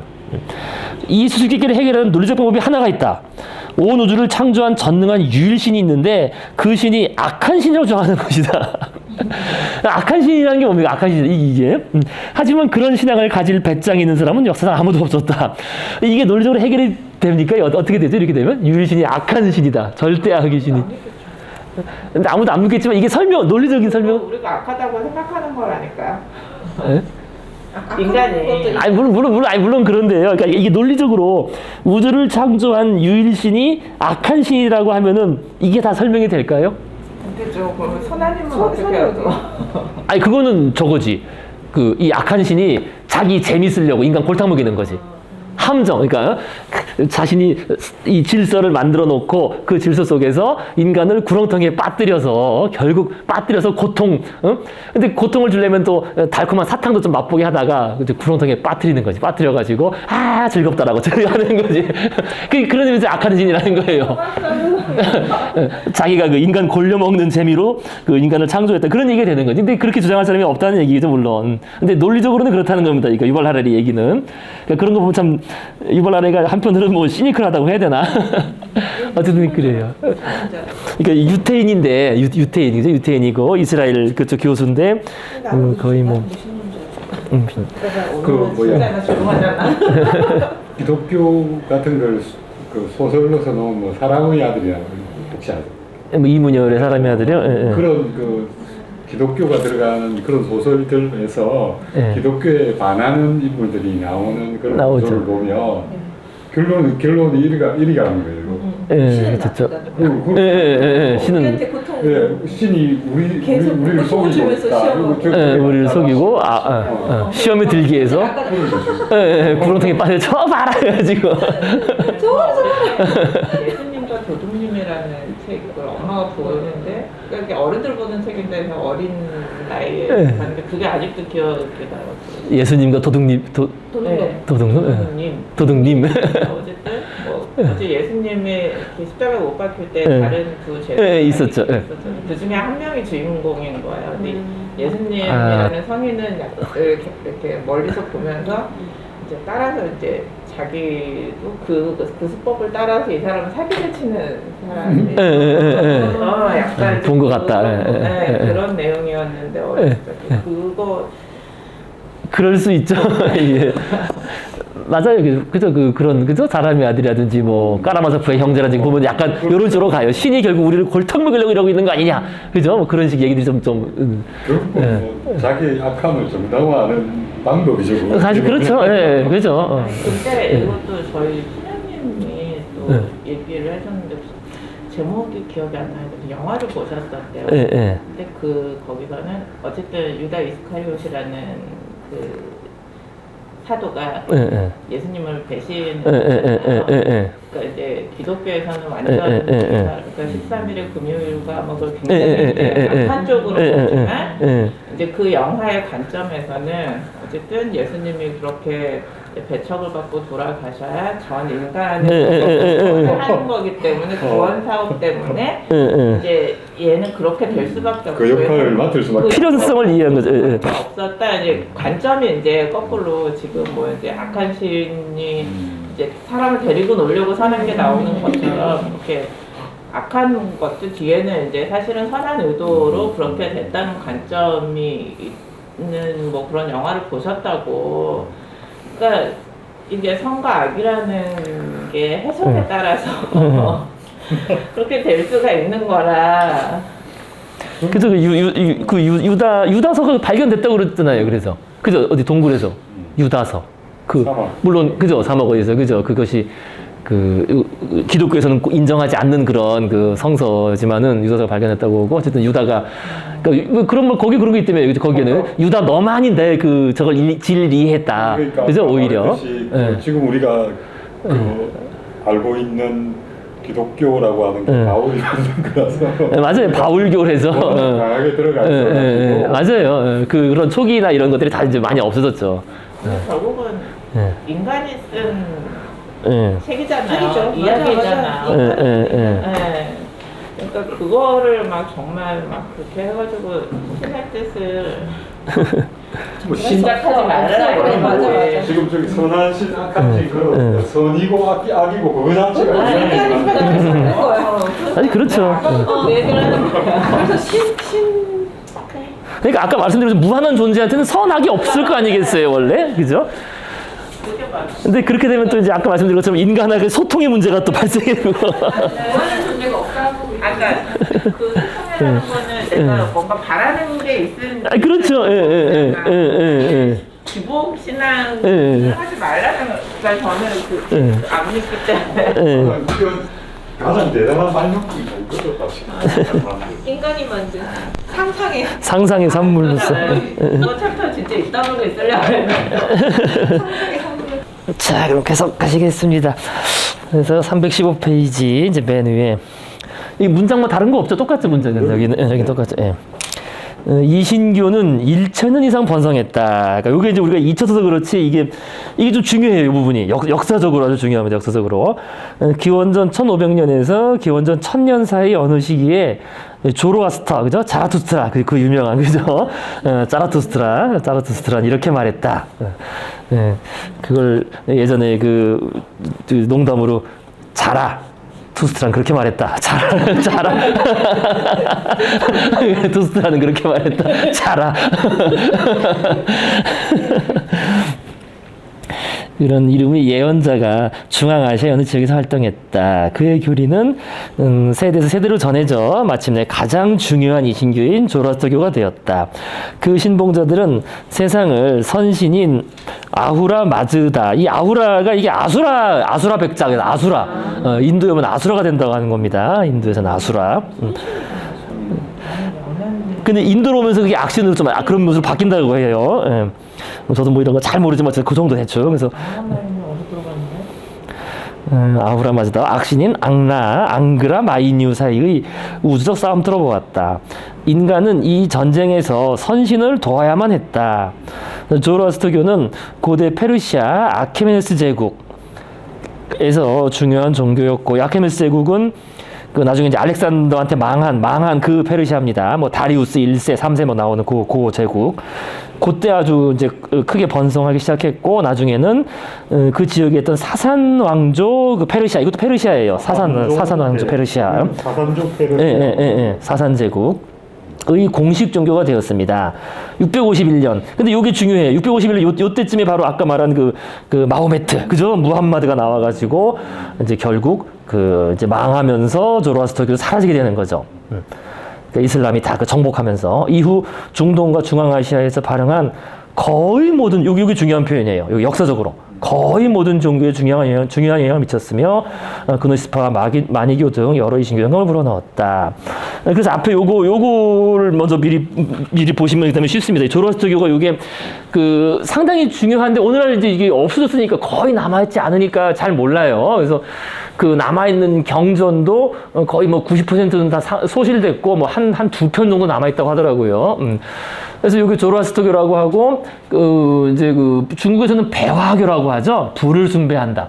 그래서 이 사람들이 불을 피워놓고 기도를 했다 그래가지고 불을 숭배하는 것처럼 보여서, 물론 불을 숭배하는 건 아닌데요. 또는 이제 마즈다, 그죠? 우주의 창조신 아후라 마즈다를 믿는다 그래서 마즈다교라고도 합니다. 그래서 조로아스터의 창시 시기는 언제냐? 이거는 뭐 알 수가 없어요. 그러니까 전설밖에 없고, 이 박트리아 출신 요 지역, 지금의 아프가니스탄, 요 지역 출신의 자라수스트라를 합니다. 이거 자라투스트라. 뭐 그림은 이렇게 그리는데 뭐 그림은 뭐 알 수가 없고요. 어쨌든 그래서 실존 연대는 정말 알 수가 없습니다. 그래서 660년경 또는 뭐 1000년에서 뭐 1400 BC 경이라고 하는데 뭐 전설에 날리지 않았습니다. 어쨌든 이 얘기는 똑같아요. 요거를 나중에 다 똑같이 하는 거지. 저기 뭐야 그 무함마드 똑같이 따라 한 거죠. 그러니까 30살에 천사장을 만났는데 천사장 그 아까 그 가브리엘 이게 똑같은 겁니다. 그죠? 참된 신은 아우라 마즈다이고 조라스트는 너는 그의 예언자다. 그래서 똑같은 얘기입니다. 다 그 반복되고 있어요. 그래 알려주었다. 그래서 이제 조라스트교를 창시하고 퍼져나갑니다. 퍼져나가서요. 조라스트교. 그래서 그 기원전 600년경 아케메네스 페르시아의 왕 다리우스 1세가 엄청난 거죠. 그 당시 세계 최대 제국이었으니까요. 그래서 그 페르시아 다리우스 왕의 그 비호를 받으면서 페르시아 전역으로 퍼졌고 기원전 5세기에는 그리스에도 영향을 줍니다. 그래서 그리스 철학에도 이런 요소가 있어요. 보니까 이게 그렇게 연관된다는 걸 알 수 있습니다. 그리스에 뭐 플라톤 막 나오고 영원 윤회 뭐 불을 숭배하고 막 나오거든요. 피타고라스 학파 이런 게 약간 그 신비적이잖아요. 그게 다 이 영향이라는 겁니다. 기본적으로. 그래서 페르시아 지역에서 계속 유지되다가 나중에 사산왕조 페르시아의 국교가 되었는데 요게 이제 비극이 되는 거죠, 결국. 7세기 중반 그 이슬람 세력, 그죠? 그 마호메트가 나오고 무함마드가 그 지하드 성전을 벌이면서 이슬람 그 페르시아와 이 지역 전 지역을 통일하면서 사산왕조가 멸망하면서 힘을 잃고 쇠퇴하였고 오늘날에 남아있는 조르스트 신자가 있긴 있는데 한 10만 명에서 23명 정도 추정된다고 합니다. 그래서 보통 인도에 좀 많이 남아요. 그 인도에 남아있는 사람들을 파르시라고 해요. 파르시. 이 사람들이 이제 그 대표적인 파르시입니다. 그래서 파르시라는 게 페르시아 출신 사람이라는 뜻이에요. 페르시아 출신의 페르시아에서 이제 그 도망 온 사람들이죠. 이거를 그 이슬람에 밀려서 도망와서 인도 그 서부에 정착해서 살아. 그래서 인도에 좀 남아있고, 인도에 제일 많고, 이란에도 남아있고, 중국 그 신장 위구르, 그쪽에 조금 있고, 쿠르트족이 또 의외로 있다 그러네요. 이 신자들이. 쿠르트족 아시죠? 그죠? 쿠르트족. 그 이라크 북쪽에, 그쪽에 아직 독립되지 않은 그런 민족. 그래서, 가장 유명한 사람이 이 퀸의 프레디 머큐리고, 이 주빈 메타주의자, 이 사람도 파르시 출신이고, 그 다음에 제일 유명한 사람이 사실 이 사람이에요. 그 인도 제1위 기업, 인도 국민기업이라고 하는 타타 그룹의 창시자인 타타도 이 파르시.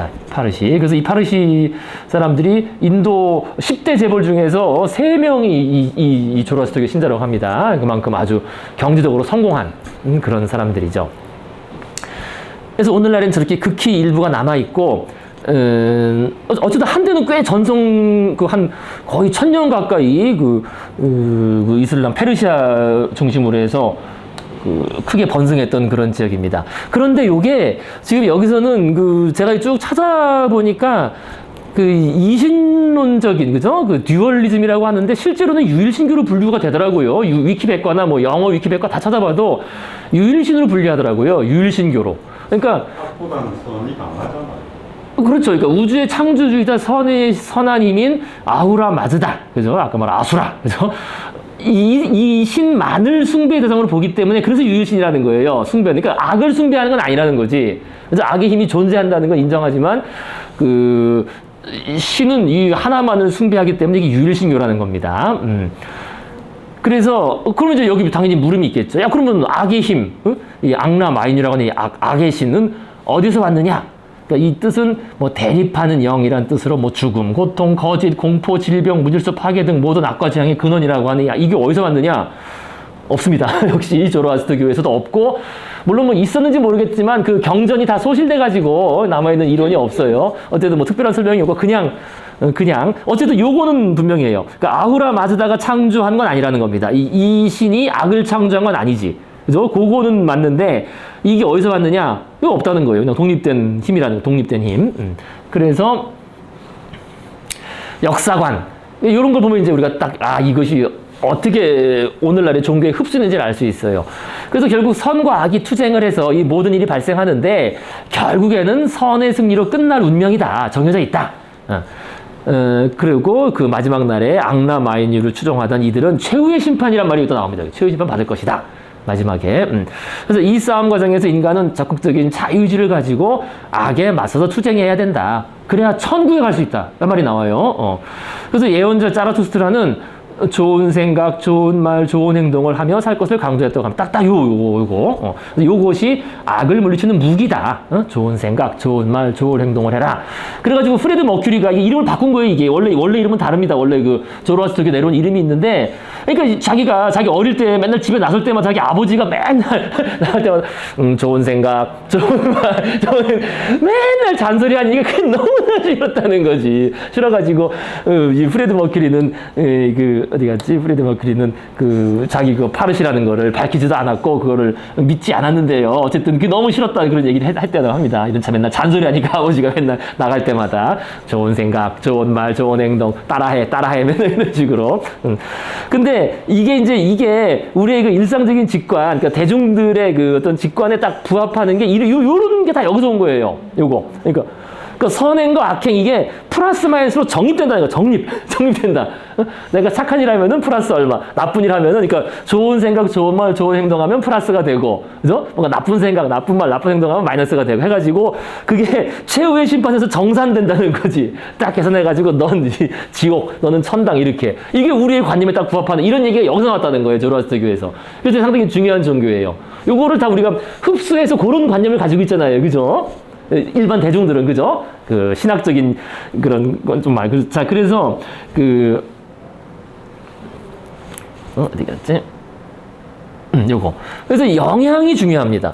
이게 거의 소멸 위기이기 때문에 대중적으로는 잘 알려지지 않았지만 결국 조로아스터교는 이후 세계 여러 유럽 종교의 사상에 커다란 영향을 주었다는 거예요. 왜냐면 세계 중심지에서 번성했던 그 당시 페르시아, 그죠? 기원전 이미 10세기 전부터 한 10세기, 6세기, 7세기부터 아주 페르시아 제국에서 번성했던, 그다음에 기원 후 이슬람이 나오기 전까지 번성했던 그런 종교이기 때문에 다른 종교들이 다 그 영향을 받아가 다 흡수했어요. 그 흡수한 요소가 다 이거라는 겁니다. 다른 종교들에서. 그러니까 유일신론도 결국 여기서 온 거고, 그죠? 그다음에 메시아론도 마찬가지고 메시아가 와서, 그죠? 나중에 죽음 이후에 심판을 받는다. 이런 개념. 그 다음에 인간은 자유의지가 있다. 그래도, 그죠? 이런 개념. 그 다음에 천국이라는 개념, 지옥, 천사, 악마. 이런 개념도 다 조로아스터교에서 온 개념이라는 거예요. 다, 기본적으로. 다 천사도 있고 악마도 있고 다 나옵니다. 특히, 그래서 아브라함을 시조로 섬기는 종교가 세 개가 있잖아요. 유대교하고 기독교, 이슬람교. 그래서 이슬람교에서는 하루에 5번 기도하잖아요. 그죠? 이 조로아스터교 신자들도 하루에 5번 예식을 한다고 합니다. 이런 것도 다 이걸 마음에 들어가다 흡수한 거죠. 무함마드가.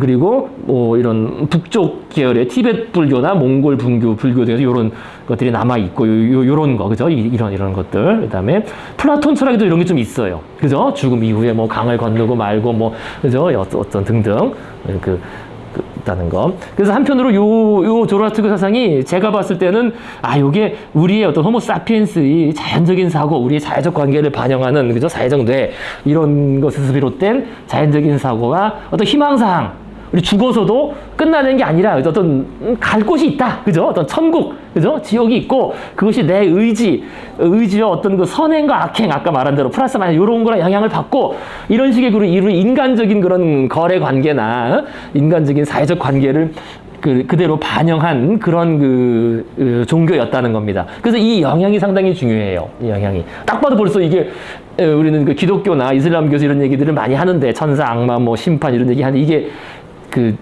이슬람이나 기독교 자체의 발명이 아니라 조로아스터교에서 받아들인 거라는 그런 얘기를 하는 겁니다. 이런 요소들이요.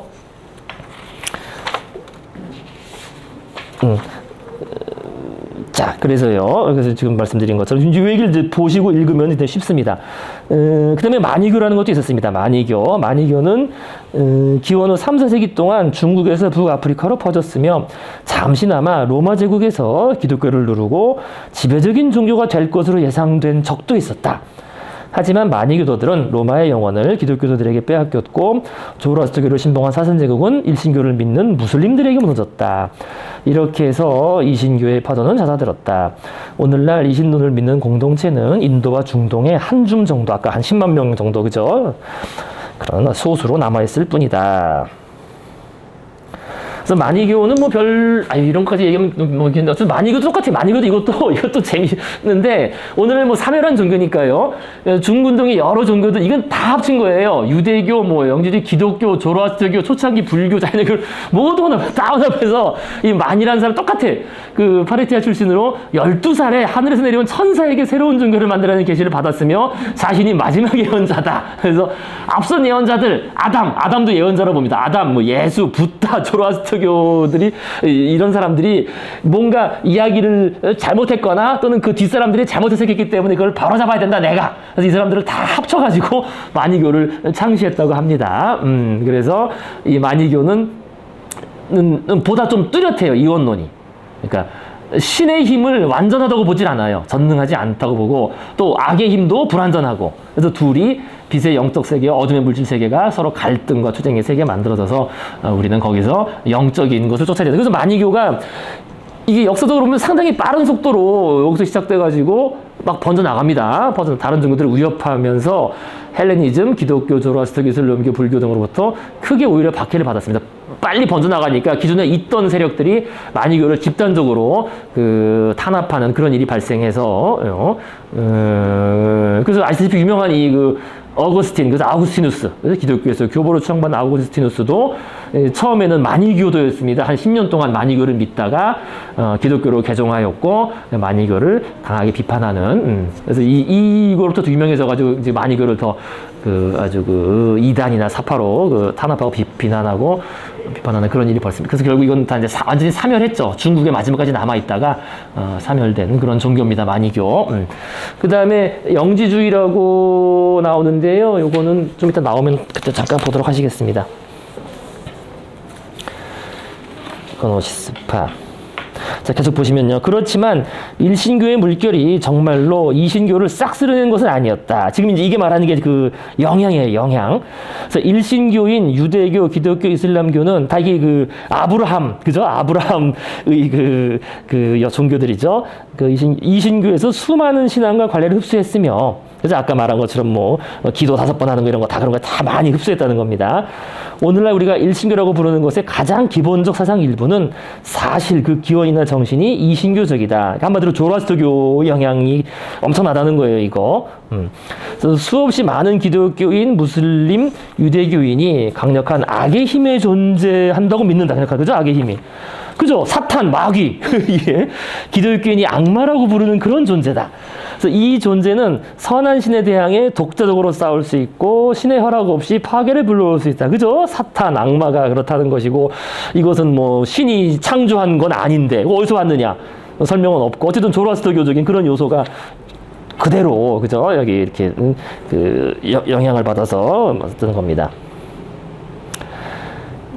일신론자가 어떻게 그런 이신론적 신념을 품을 수 있을까? 말이 나왔으니 말인데 이것은 구약에서는 어디서 찾아볼 수 없는 내용이다. 모르겠어요. 저는 뭐 성경 이런 거 잘 몰라서 구약에는 이런 내용이 없나 보죠. 구약에는 뭐 천국과 지옥 이런 얘기도 없고 뭐 그렇다고 하는데 그런가요? 좀 모르겠습니다. 타락한 천사? 그러니까 원래부터 악이 아니라 천사 중에 하나가 타락해서 뭐 사탄이 되고 뭐 이런. 근데 천사가 왜 타락을? 왜 타락을? 그거는 이제 시대 뜻은 모르지만 이게 어느 날 출처는 모르겠는데.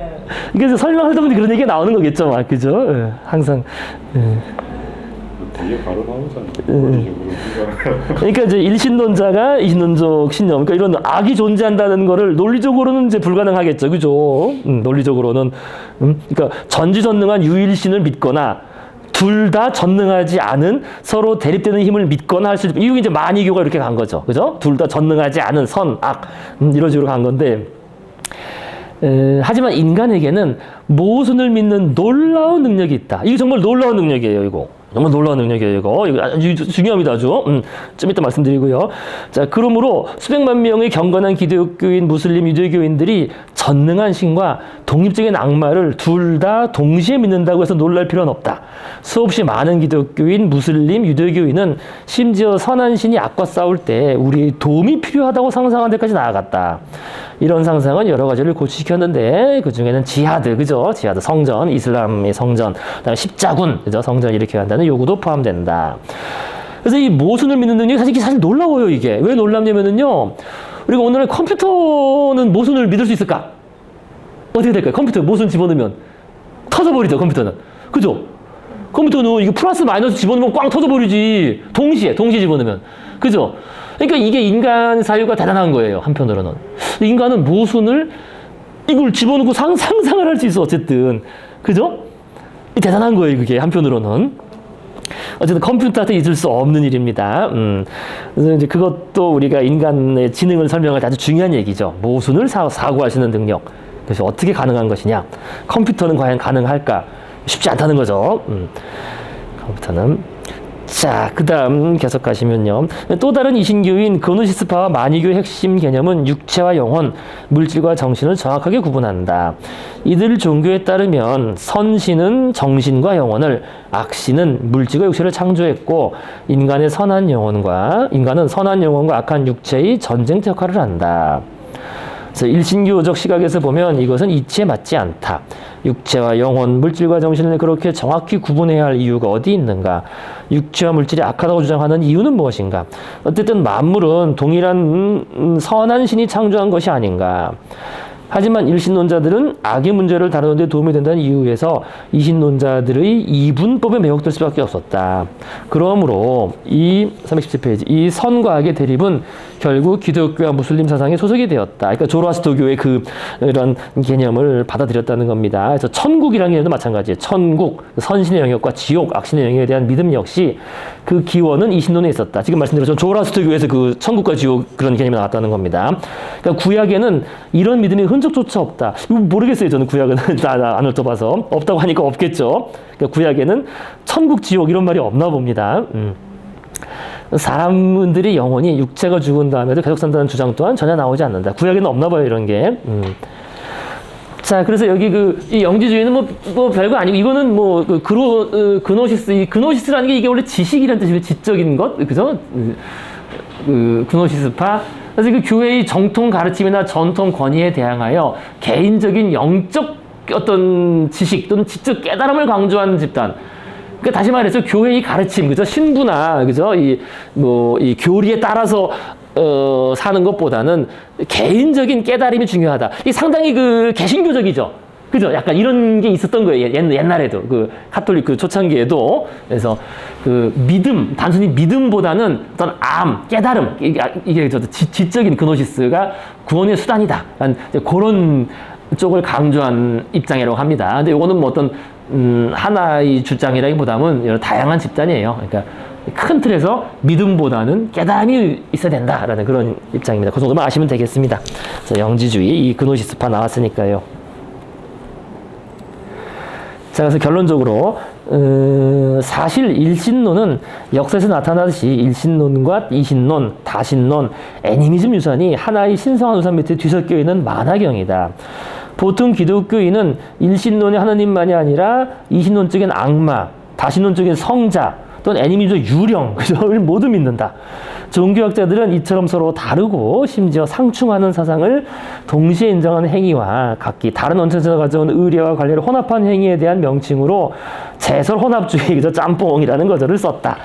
실제로 제설혼합주의야말로 단 하나의 위대한 세계 종교일지 모른다. 이게 이제 종교 법칙이라는 거예요. 그러니까 종교라는 게 어떤 유신론적인 종교라는 것이 결국 큰 틀에서는 이런 공통적인 성격을 가지고 있다는 겁니다. 혼합적인 성격. 그러니까 실제로 사람들이 믿는, 그죠? 신학 이론이 어떻건 둘째치고 실제로 사람들이 믿고 따르는 그런 규범적으로 따르는 종교 관행을 보면은 다 제설 혼합주의다라는 것이고요. 그것을 순화해서 표현한 거잖아요.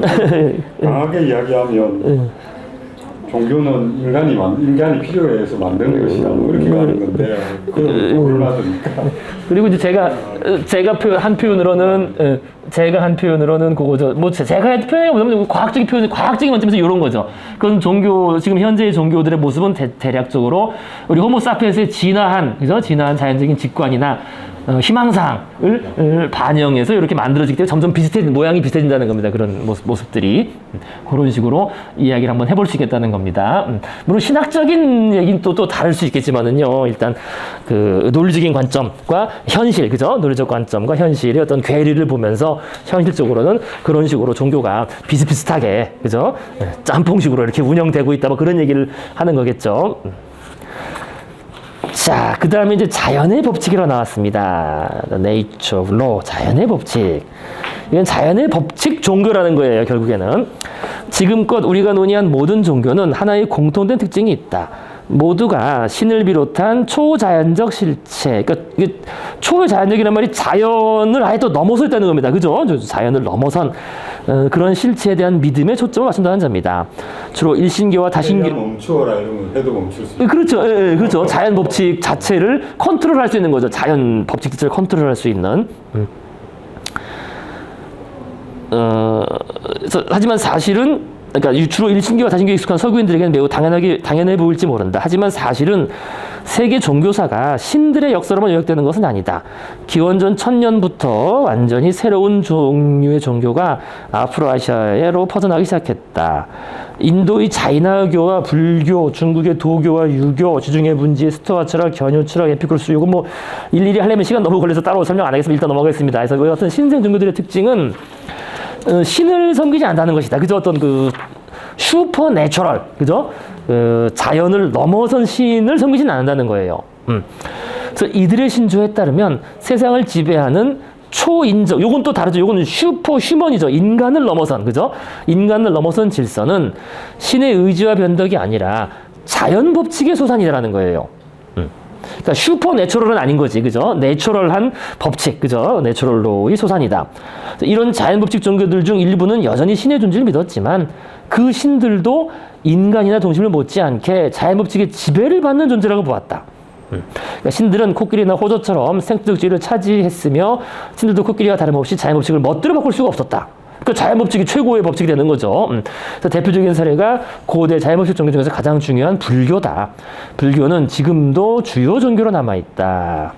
그래서 그 다음부터는 뭐 불교 얘기가 쭉 나옵니다. 뭐 이것이 뭐 유발 하라리가 쓴 거니까요. 논란의 여지가 있지만 우리는 그냥 쭉 읽어보시겠습니다.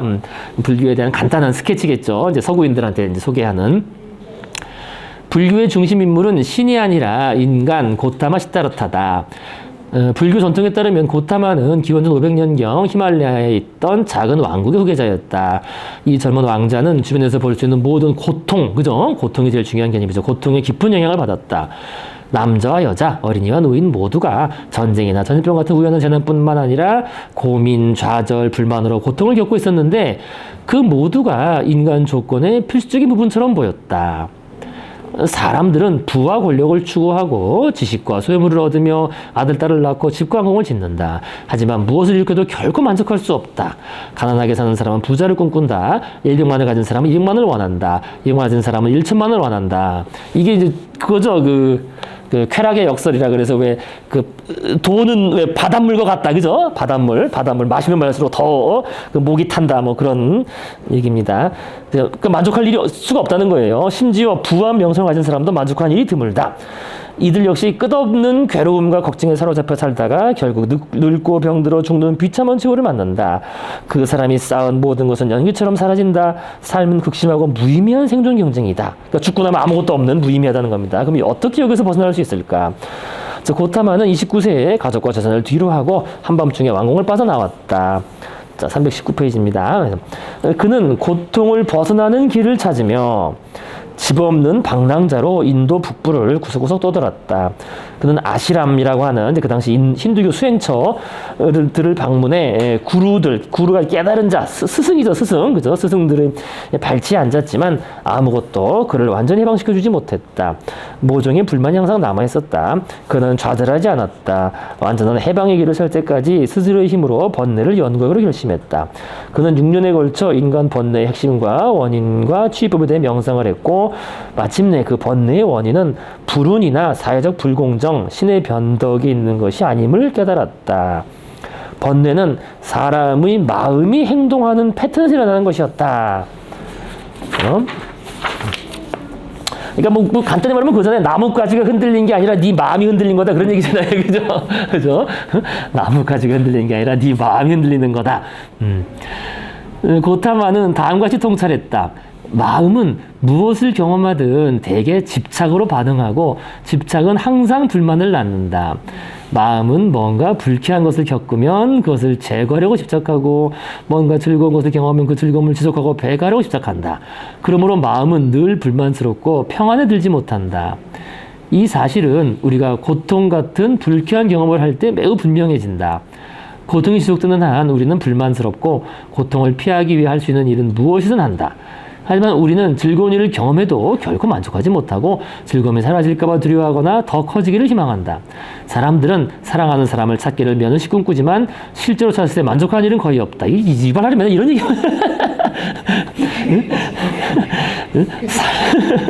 이혼 맨날 간통 이런 얘기 상대가 떠날까봐 전전긍긍하는가 하면 좀 더 나은 사람을 찾을 수 있었는데 너무 값싸게 안 됐다고 느낀다. 심지어 용케 둘 다를 하는 이건 뭡니까? 둘 다를 한다는 게? 둘 다를 한다는 게 이게 우리 앞에 두 개. 앞에 두 개가 하다가 점점긍긍하고 하면서 새로운 사람 찾는다는 건가요, 또? 얘 묶어두면서 또 새로운 사람 찾는다. 그래서 간통 얘기하는 거구나. 이 말이 이 연애관이 조금 이발하라리.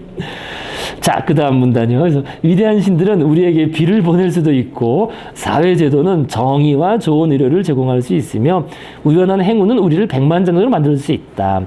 그러니까 요게 이제 그 세 가지가 아까도 나왔었는데 그 첫 번째는 어떤 초월적인 힘이 우리한테 초월적인 힘의 영향, 두 번째는 그 사회 구조, 세 번째는 자연의 구조, 자연 법칙, 그죠? 우연한 행운이라는 게 이렇게 이제 볼 수 있겠습니다. 카테고리 구분하면은요. 하지만 이 가운데 어느 것도 우리의 기본적 정신 패턴, 그러니까 정신 패턴을 바꾸지 못한다는 거예요. 가장 위대한 왕이라 할지라도 슬픔과 번민으로부터 끝없이 달아나며 더 영원히 큰 즐거움을 뒤쫓는 번뇌 속의 살 운명이다. 그래서 고타마는 이런 악순환에서 벗어나는 법이 있다는 사실을 발견했다. 만일 즐거운 일이나 불쾌한 일을 경험했을 때 마음이 사물을 있는 그대로 이해할 수 있다면 거기에는 고통이 없다. 당신이 슬픔을 경험하되 그것이 사라지기를 원하는 집착, 그죠? 슬픔을 경험하지만 집착을 하지 않는다면 당신은 계속 슬픔을 느끼겠지만 그로부터 고통을 당하지는 않는다. 그러니까 집착해서 고통이 오는 거니까요. 그죠? 슬프지만 고통은 없다는 거예요. 그죠? 실제로 슬픔 속에 풍요로움이 있을 수 있다. 당신이 기쁨을 느끼되 그것이 계속 유지되며 더 커지기를 집착하지 않는다. 그죠? 그러니까 집착이 문제인 거죠. 고통의 원인이 집착에 있으니까 기쁜 거지, 그냥 기쁜 거지 고통은 없다는 겁니다. 그죠? 집착하지 않는다면 당신은 마음의 평화를 잃지 않고 계속 기쁨을 느낄 수 있다는 겁니다. 하지만 어떻게 하면 모든 것을 집착 없이 있는 그대로 받아들일 수 있을까? 고타마는 집착 없이 실체를 있는 그대로 느끼게끔 훈련하는 일련의 명상 기법을 개발했다. 이 방법은 우리 마음이 지금과 다른 어떤 경험을 하고 싶은가 보다 지금 나는 무엇을 경험하고 있는가라는 질문에 온 관심을 쏟도록 훈련시킨다. 이 같은 마음의 상태에 도달하는 것은 쉽지 않지만 불가능한 일도 아니다.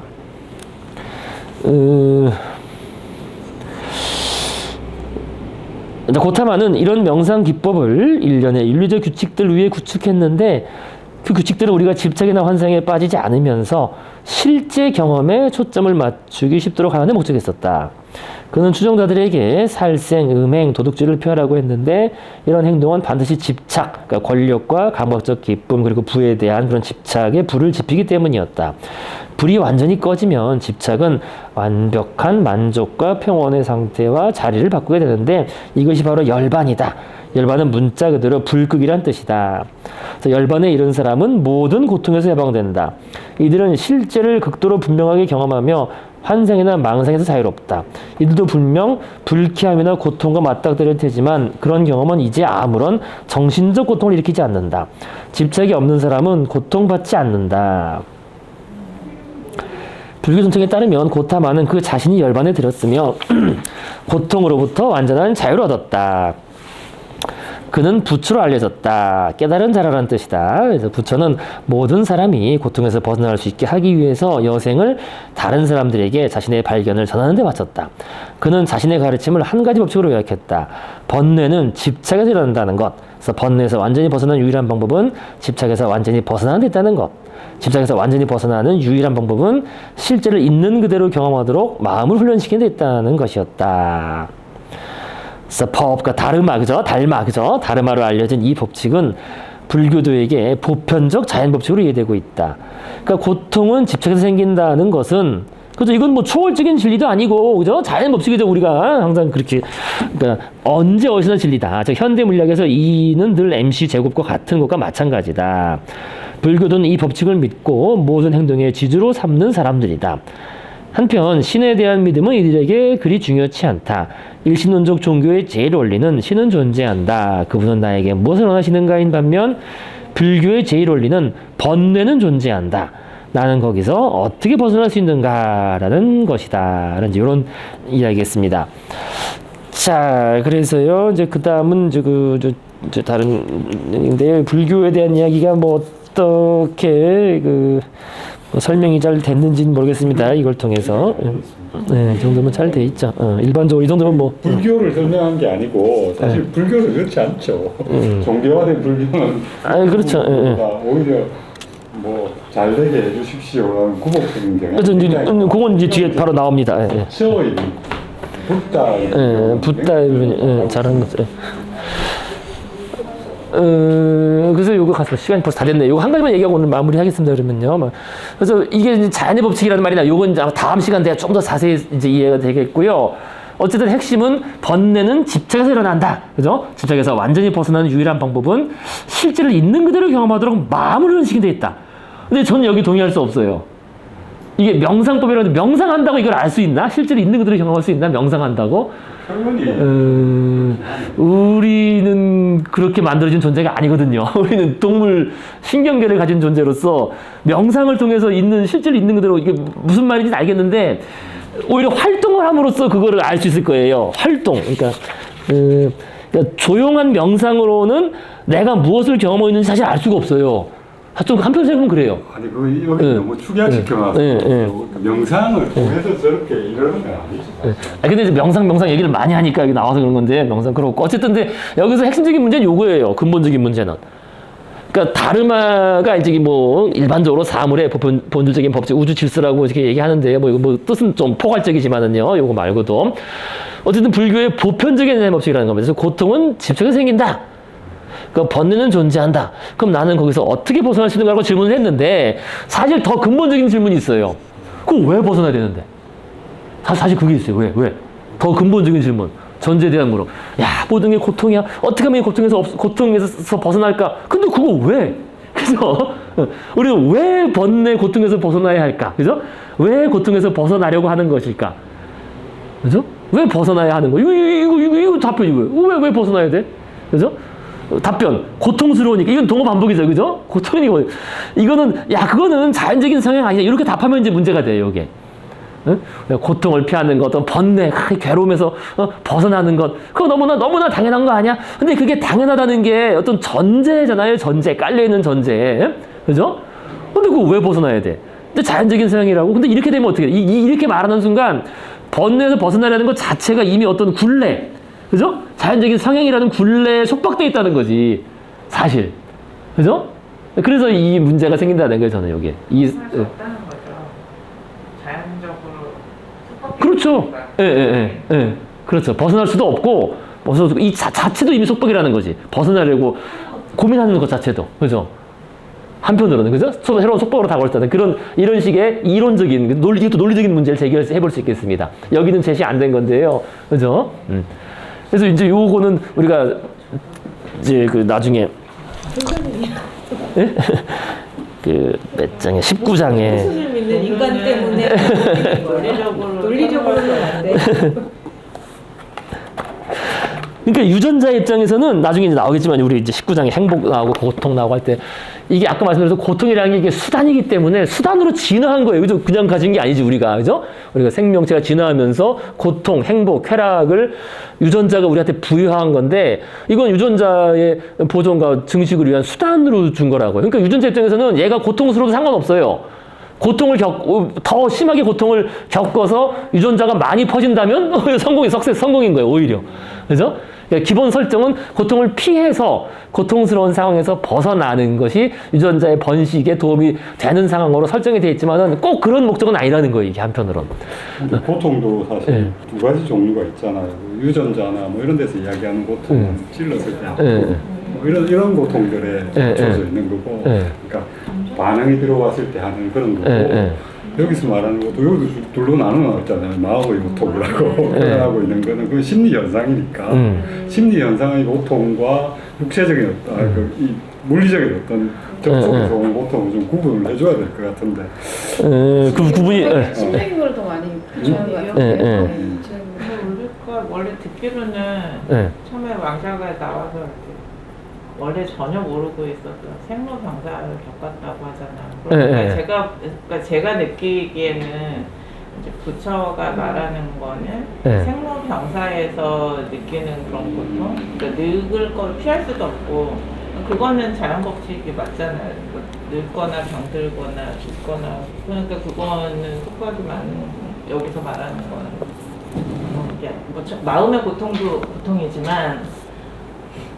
생로병사가 만약에 불교적인 시각에서 보면 생로병사, 그 병사라고 하는 자연적인 흐름, 그것 자체를 그대로 받아들이면 보통이 예상이 되지는 않죠.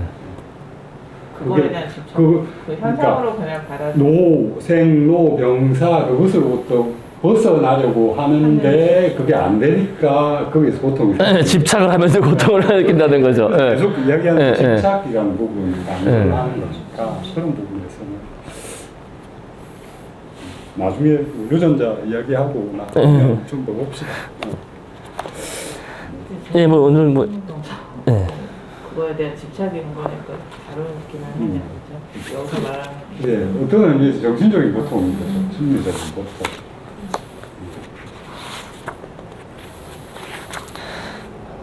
자, 오늘은 뭐 시간상 거기까지 하시면 되겠어요. 거기까지 하시고요. 뭐 다음에 이제 불교, 대중적인 불교. 그다음에 진짜 중요한 얘기가 나옵니다. 인간 숭배. 요게 이제 또 중요하죠. 우리 이제 수업상으로는.